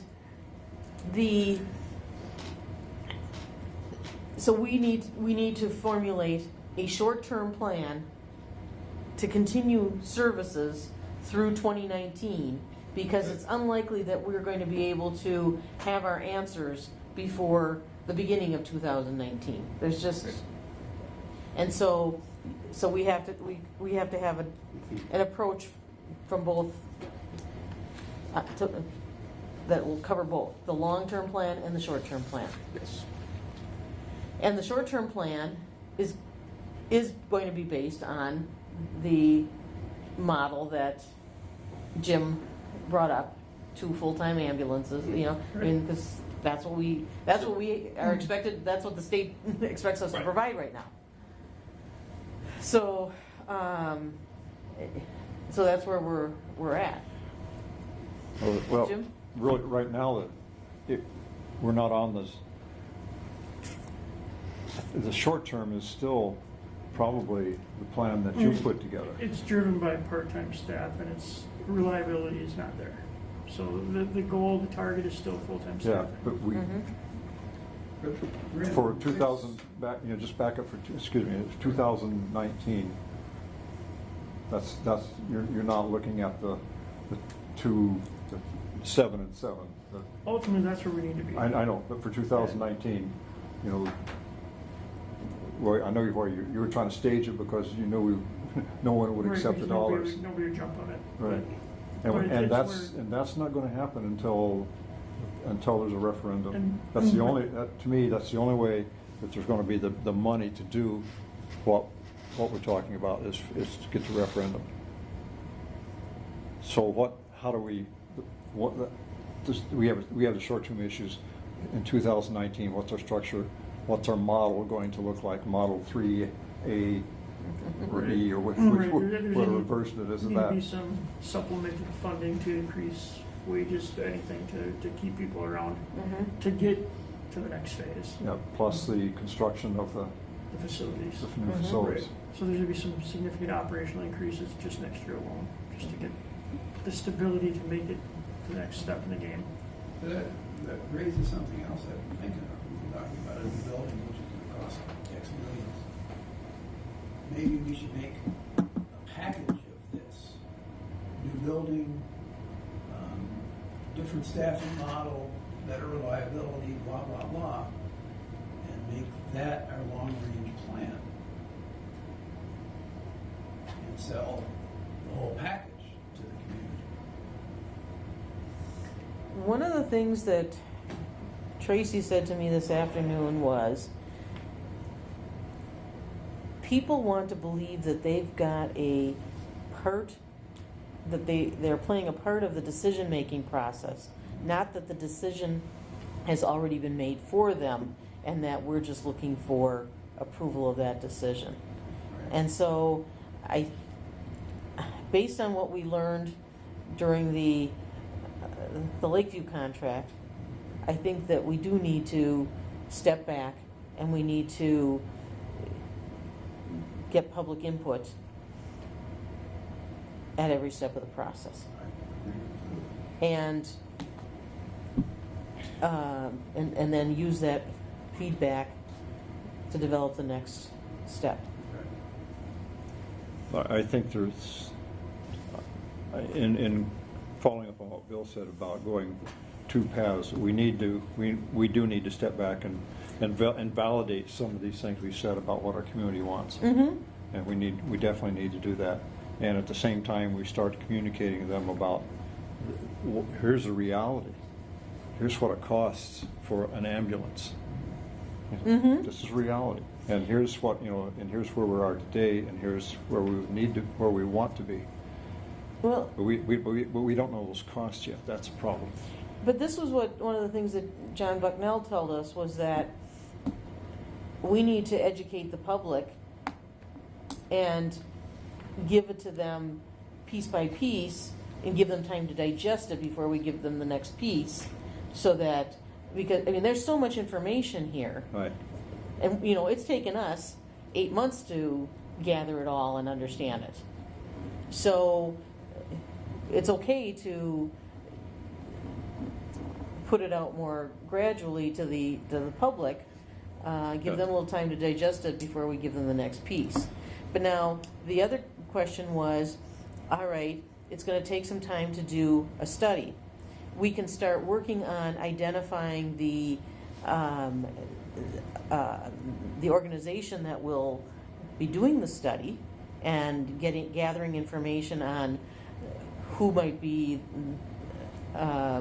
capable of doing that study and what their costs might be, so that and then giving them information on how we are doing the process of gathering community information, and then finding out how they would recommend incorporating that information into the study, so we could be working on these in parallel. But we wouldn't be able to put out an RFP until we've better defined exactly what we want from the study. Do we have a budget to pay that consultant? We will have to find the money. And that's why I was wondering, can I be of any role in that or help in that from an advisory standpoint and talking with our partners? Yes, we're going to need all the help we can get with the EMS Commission to make sure that they understand where we're coming from, and we need buy-in from them, and this is going to be a big change in attitude, because I don't think that the idea of a referendum is something that they're ready to look at. Right. But I think the most important part for the EMS Commission is to make 2019 viable. Yes. That's where we really need their help, and if they can focus on that, making 2019. So we shouldn't be thinking about that. We really want them to. Fiduciary standpoint. Yeah. Mm-hmm. Yeah. So getting Brenda involved, and of course Brandon's going to have to present the needs in order to maintain EMS while we are developing this community engagement process. So I just want to be clear, does it make sense to, and I don't know if I'm using the term right, but bifurcate sort of, like where the commission is kind of focused on starting that conversation about RFP and what that looks like in terms of consulting, where you guys are a little bit more focused on community engagement to kind of come together, hopefully in the middle? Or am I not understanding correctly? Well, yeah, you're understanding correctly, but I don't think they're not at that stage of looking at all the options. That's got it. Okay. And it's commission's looking for price, and they want it September. That's my opinion. They want to know what it's going to cost, and they want to know by September. I don't honestly think they care what kind of model we have. In the end game, they want to know the bottom line, what the dollar amount is. Understood. And I think there's a segment of our elected officials that hoped that we would find magic ways to bring lots of dollars in that didn't cost them anything. And we haven't found any of those. There's some possibilities that we'll get some, but that's not in this year or next year. You know, so and that's still not going to cover our costs. Sure. We can improve the picture a little bit. So there's no magic bullet here that's going to save, you know, get us away from what it's going to cost. I want to clarify your point, Josh. They're saying for 2019, they just want to know for their budget cycle, what am I paying in 2019, right? Yep. So I think that conversation I could have both is if you hold hands with us for the short term, here's what the 2019 numbers look like. Here's what we're working on long term. We're going in tandem. We're working with bringing out a third party consultant just to, you know, widen the optics, so to speak. And then we're also focusing on the community engagement, where then we can get the buy-in from the community so that we're not coming up to the first referendum about the school.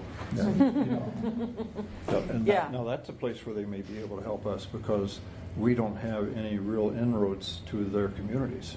Mm-hmm. We're the city of Hudson right now. That's all that's represented here. And although John Trumbull is from well, John is from Town of Hudson. But still, we don't have any real inroads with that structure. So we would need their help. I would think we should have at least have at the minimum have their permission to do that. Mm-hmm. You know, we could, you know, I suppose we can go around it, but it's not nice and it won't build relationships. Well, and here, I mean, the idea is to build a community process where we come together. So we, you know, that's what we should. That's our. That's what. Yeah. Well, and so we do need to bring in the commission members and ask them to support this. So we need to give them at least a thumbnail of what we're thinking. Yes. When is their next meeting? 12th, isn't it? July 12th. Yeah. Okay. If you do a short version of this presentation you did tonight, how would that go with the commission meetings on? That's a good question. So I've just kind of take it back. So I took over in the commission. I have not yet. This will be my first meeting. However, I worked with the partners in the role of fire. So he knows the players. I know the players.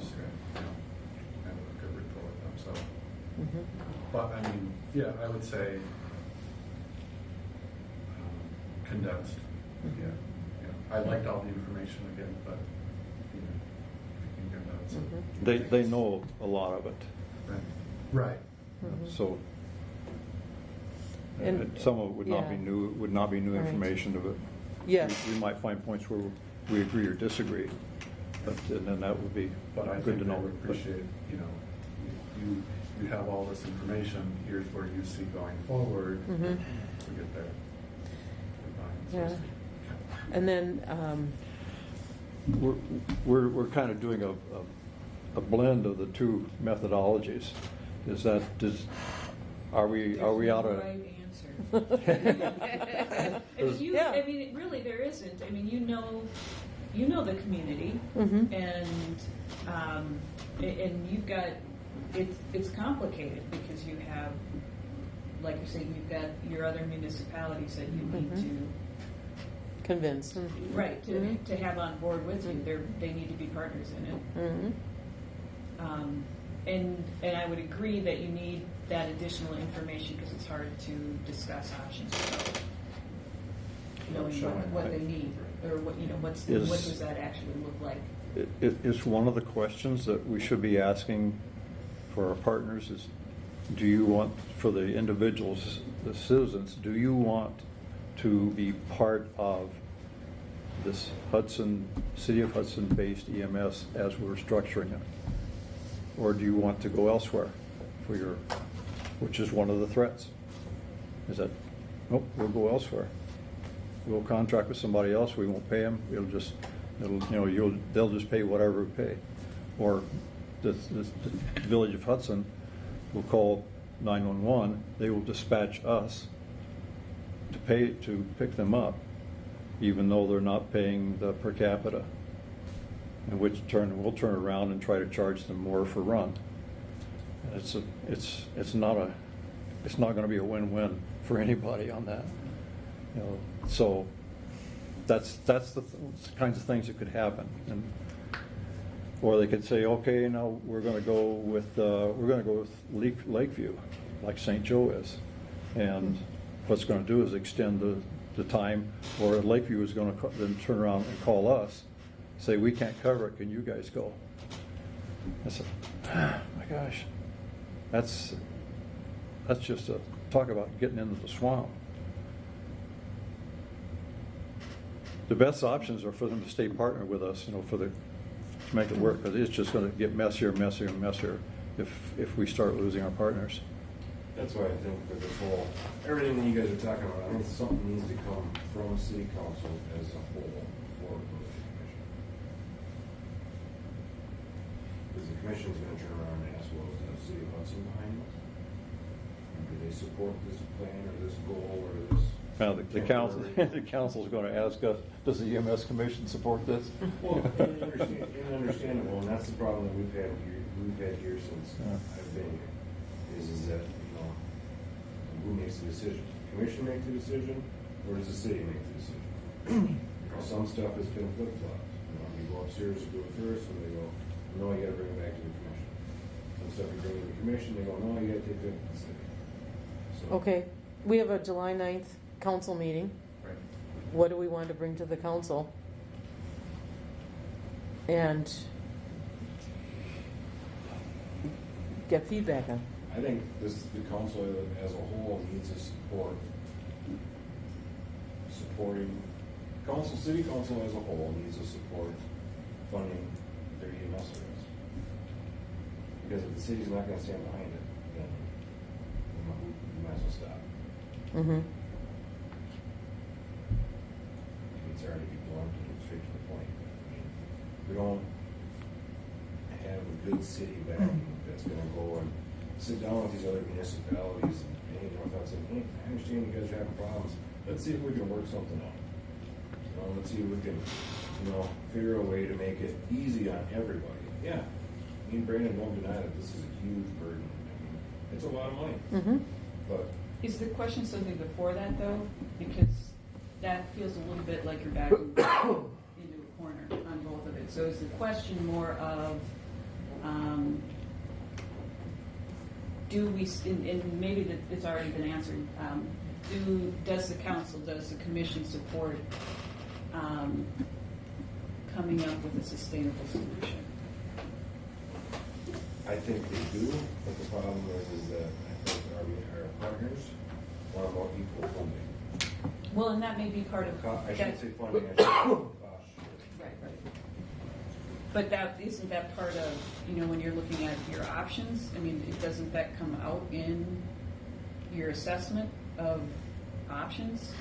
You know, how are you going to pay for it? I mean, doesn't that come? Mm-hmm. I mean, what you need the players first to say yes, we're all on board to find a sustainable option, a high quality. I mean, we're all on board for this goal. I think the existence of this committee shows that the city council Is there. on Mm-hmm. board, because they gave us exactly that charge. Mm-hmm. I can't speak for the commission. I think the commission, they just want to know what it's going to cost them if they want to play. Here's a possibility. Say to the city council, our charge is to find a sustainable solution. We're still in the early stages of that process. Here's what we want to do. We want to survey as broadly as we can to get as much information as we can, and at the same time ask a consultant to examine various different models as to how it can become sustainable. And leave it at that, and without getting into the weeds of what the models are, blah blah blah blah blah, because then they're going to start arguing about that. And in the meantime, EMS is going to be a short-term infusion for 2019. Don't tell them what it's going to be, but just let them know that that's in the works. And I'm assuming that they already know that from the work that you've done.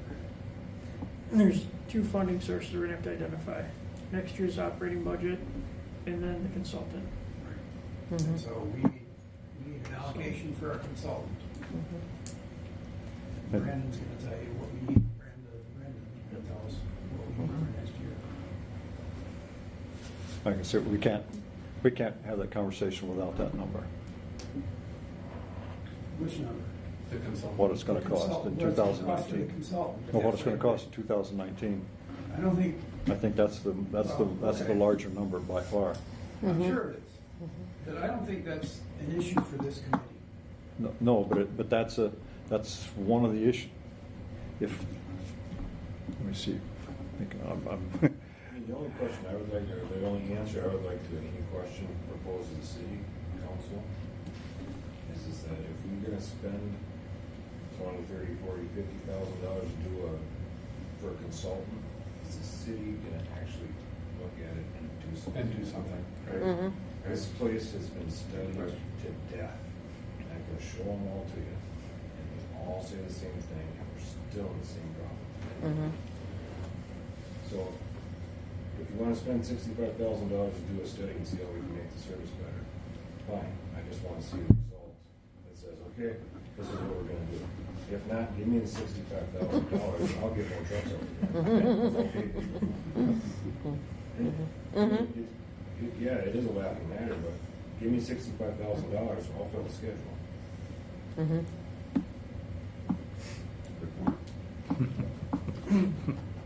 Is that a real number? I don't know. No, it's closer to. Well, the 65,000 was the number that I got from South Milwaukee for what it cost for their study and referendum and their whole process. Oh, what would a consultant cost us, Brandon, you know? I think the numbers we were looking at were in the 30. Around 30,000. It's still staff and truck with 30.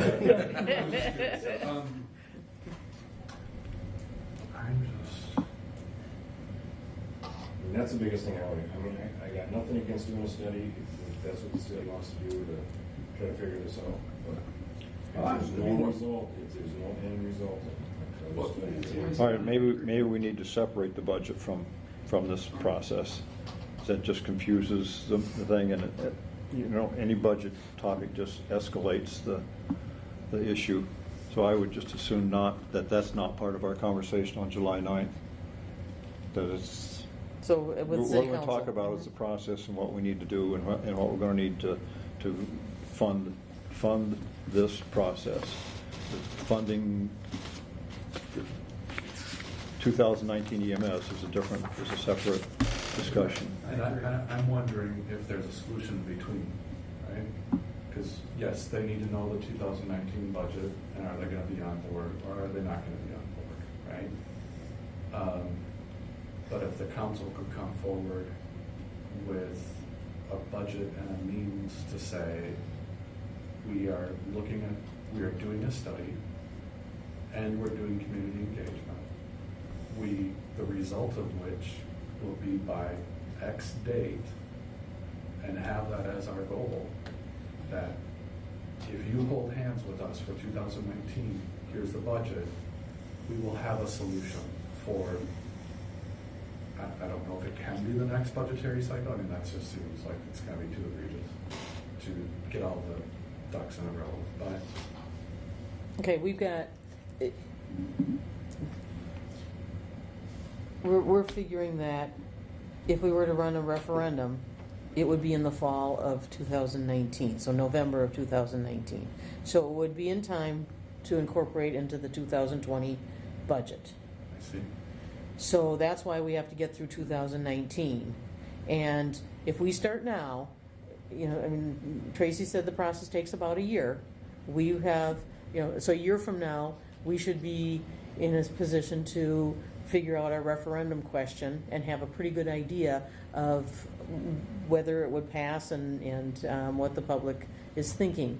So that, but we can't even have a final referendum question until August, when all of the tax levy information and property tax values are for the 2019 taxes have all been calculated. So you think it's doable? Yes. Okay. I just think offering that as an olive branch, so to speak, that the city pays for the study to be done, that we're going to invest all this time and energy into this with your help. If you can help sustain us in 2019, we'll come up with that solution for 2020 long term. And I think we could come up with a number, the ballpark number for that structure study. Let's call it a structure study. By talking to Five Bugles, we certainly have, city has a working relationship with them. As there's another consultant that has been mentioned, a husband and wife team. McGrath, yes. Yeah. And that's one that I would like to reach out. I mean, if that would be okay with you guys, reaching out to them and just finding out how much. Just to have some. Yeah. Everything should go through Joanne, since we've got the three of us are all on the council. So we have to communicate through Joanne. Thank you. I know, it adds a layer of. We just need ballpark numbers to say to the council, this is what we're looking for to advance this piece of the activity. And so we can write it, say, get some, so we can spend up to this amount of money, and then write the RFP and see what happens. I think you should bring a potential funding source to them as an option. So we'd have to identify that. We've already tapped the undesignated fund for the engineering service. Is that going to be an option again for this or not? Yeah, that's probably the option, and that undesignated fund can be supplemented. Because I think that's going to be your question when you present this, is where's it coming from? That's, we'll have Brenda answer that question for us. Is it your thinking that you would want to see sort of a couple of different proposals and have the council decide on which firm to go with? I mean, is that how far we want to take it, or is this just a question? No, we're not in a position to write an RFP. The RFP wouldn't be written until we've gotten some community feedback. No, I disagree with that. Okay. Nope. Again, that's why I asked the question. I'm separating. Said the structure piece can go ahead because there's only. I mean, I don't think there's 32 structures out there that we can look at. I really think we need to. This is probably committing heresy here, so I should probably just shut up. But I think we've. There are the models or the structures are pretty well defined.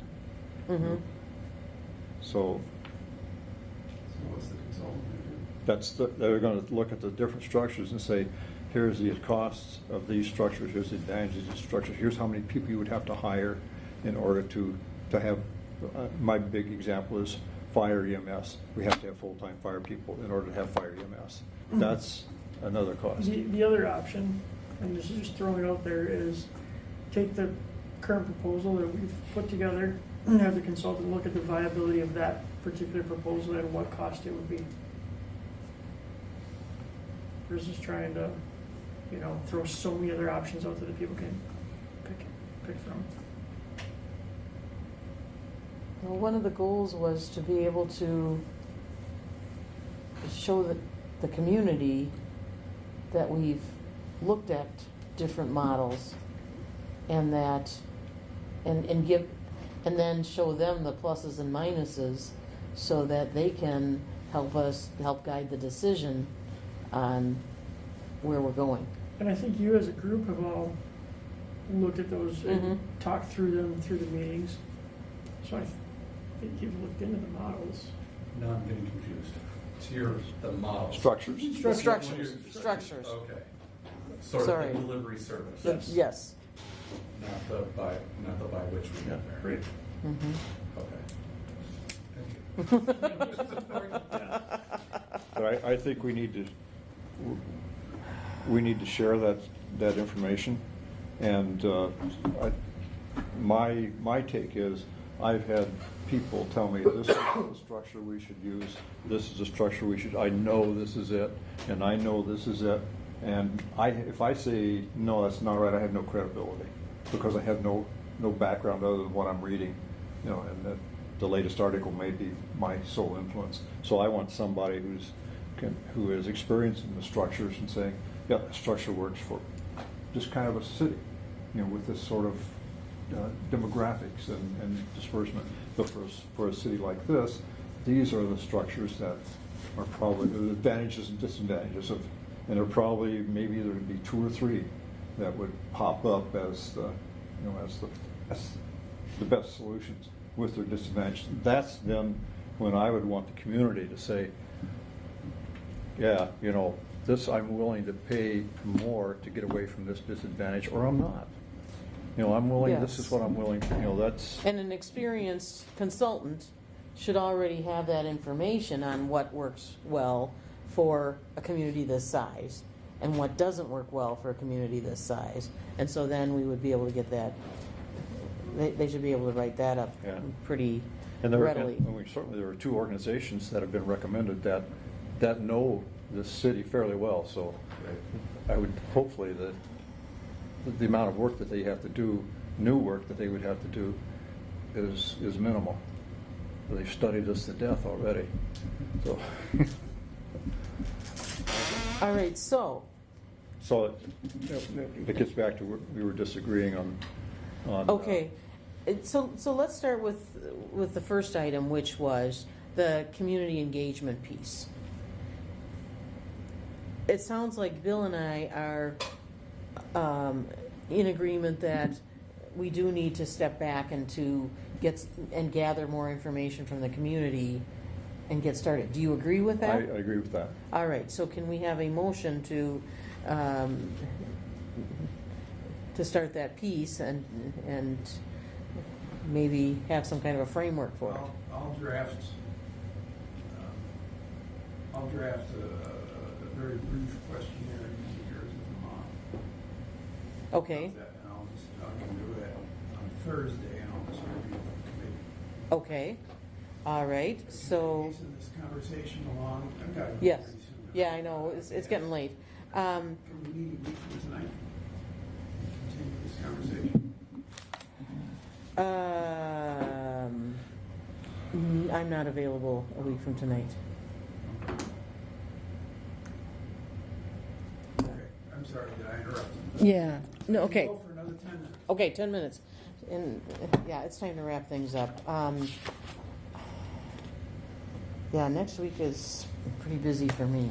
So, all right. So, can I have a motion that Bill to draft a survey? Very basic, 3-question, plus or minus. Are you making the motion? Sure. Do we have a second? I'll second that. Any discussion? Is that good enough? Go ahead. Yep, I think so. Any discussion? All in favor? Aye. Aye. Okay. No. I move that we move forward with determining with preparing a motion for the council. I don't know, can we get that on there by the 9th? But anyhow, we would attempt as soon as we can possibly get to the council a motion that we write an RFP to look at the various structures, structures to provide EMS service given for the city, given the model that we think would provide the service. And they probably also have an option. I mean, we can't pin this down too much. We want them to look at the structures and provide the best EMS service for the city of Hudson and its partners. Yes. So that's kind of what we want to. We want somebody to look at the structures, and that's what we want to ask them for the funding to do. Yes, and they may be able to help us with how to write the RFP. What do you think, Brandon? Yeah, that would probably help. Okay. Yeah. Okay. Do we have a second? Second. All right. Any discussion? All in favor? Aye. Aye. Okay. Motion And carries. did we agree that Bill is, are you going to contact McGrath and get a ballpark number? Communicate through, I'll use you as the conduit. Like, Yes. what do you Yes. need from me? Here's what I can do. Mhm. So, Okay, yes. but I'm willing, let me put it this way, I'm willing to do whatever it takes to. Okay, Yeah. good, glad to hear that. If you have good We can relationship, use all the that's help we can get. All right, Partners, Troy, Talent, Hudson. Oh, North. yeah. All right, so do we need any other action on the next steps? So our goals are to get something to the city council so that we can take it to the EMS commission on the 12th. And get started with the community engagement process. And then So- for that meeting, do we need to thumbnail this presentation down to the key points? I think we're going to have to, yes. That's got to give them something to. Okay, so then, all right, so key points for PowerPoint presentation. Okay. Anything else that we need to do for the July 9th city council meeting? I think that's it Okay. for me. Anything that else, and then depending on how things go at the council meeting, then we'll take that all to the EMS commission, right? That is the plan? Okay. All right, so then, what can you recommend to us for this community engagement piece? All right, we're starting with the survey. Do you recommend that we still talk to Ann Carroll, or where would you start if you were working on this? Ann's close. Mm-hmm. Ann's in St. Paul. There is, and I can't think of his name right off the top of my head, but another community engagement person in Madison area. Mm. But and I'm sure there's others Mm-hmm. as well. I would think it's probably an RFP. I mean, if the council has the dollars to support something like that, I think the advantage is that you've got somebody who will help process. So you do a survey. So what's your capacity to compile all of that information so that it's useful? Mm-hmm. Okay. And for us, Ann was that person. All right. What did the whole process cost for the school? For her, Throughout the whole thing, roughly. so 18,000 for Ann's consultation, and then when we had school perception students survey, that was 15,000. And they only did all of the surveys initially were all at EMS, simple surveys that Ann created, and then school perceptions just did that final survey that they, in the way they do it, so they mail out the survey as well as make it available online. So it went out to every resident. And what did you say you paid school perceptions? You said you paid 15,000. 15,000. Okay. Yeah. And I think their fee is based somewhat on the number of households, but yours would be similar because we send it out to all of the same municipalities. We pretty much cover the same territory. Mm-hmm. Bill, do you think that you would be a good person to contact Ann Carroll, the consultant, if I got that information to you? Or do you think I should be the one to do it? I think you know a great deal more than I do. All right, I will contact. Does the committee want me to contact Ann Carroll? What are we thinking? You're way ahead of me. What are we thinking she would do? She would be the person to make sure that we're guiding our community engagement process, and so she would be the expert on that, making sure that we would understand the process and follow it, so that we're not going down the wrong path. So this is an opening discussion perhaps to determine what the RFP would look like and what she would provide for us and the cost? Yes. So it won't cost anything for me to call her and Right. start the conversation. So, but what we're talking about is hiring 2 consultants. Yes. Okay. Do you want me to do that? Sure. Yeah, I think reaching out, I mean, Okay. we've learned something from everyone we've talked to. All right. So it's, Okay, I will contact her. All right, so then, anything else, discussion and possible action on next steps? Okay, future agenda items. Continue with this. Next meeting time and date. do we want an update on the, is there an update on the new location? No, we said that the So wait, floodplain's that's- strong, we're just waiting on numbers, that's not Okay. 2 to 3 weeks out. Okay, and do you have any any additional information on just staffing and things like that, that is important to the committee? Yeah, we're gonna be reopening a full-time medic position. The 5th one didn't work out, so Oh, okay. we'll be reopening that. Mm-hmm. Anything else? All right, next meeting. So John is available the 2nd and 4th weeks, is that, or when is he not available? 1st and 3rd. The first and third? Yeah, okay. So then the week of the 9th, or the week of the 23rd. So the week of the 9th, we've got city council on Monday night. I've got public utilities on Tuesday night, and then public safety on Thursday night, and commission Thursday morning. So I think we go to the last week of the month. Okay. And then we've got, that's the week of the 23rd. We've got council on the 23rd. I've got cable board on the 24th, but that's at 4:30. So we could meet the 24th, the 25th, or the 26th. How does that look for everybody? Or should we set something tentatively and then ask Joanne to confirm with Paul and John? All right, so what are your preferences? I would say as soon as early as in the week as possible, the 24th. So Tuesday? Yeah. Is Tuesday going to work for you? Free the rest of the week up. All right, so 6:30 on Tuesday, the 24th. Oh, that's Tim's birthday, my husband's birthday. But I wasn't going to tell you that.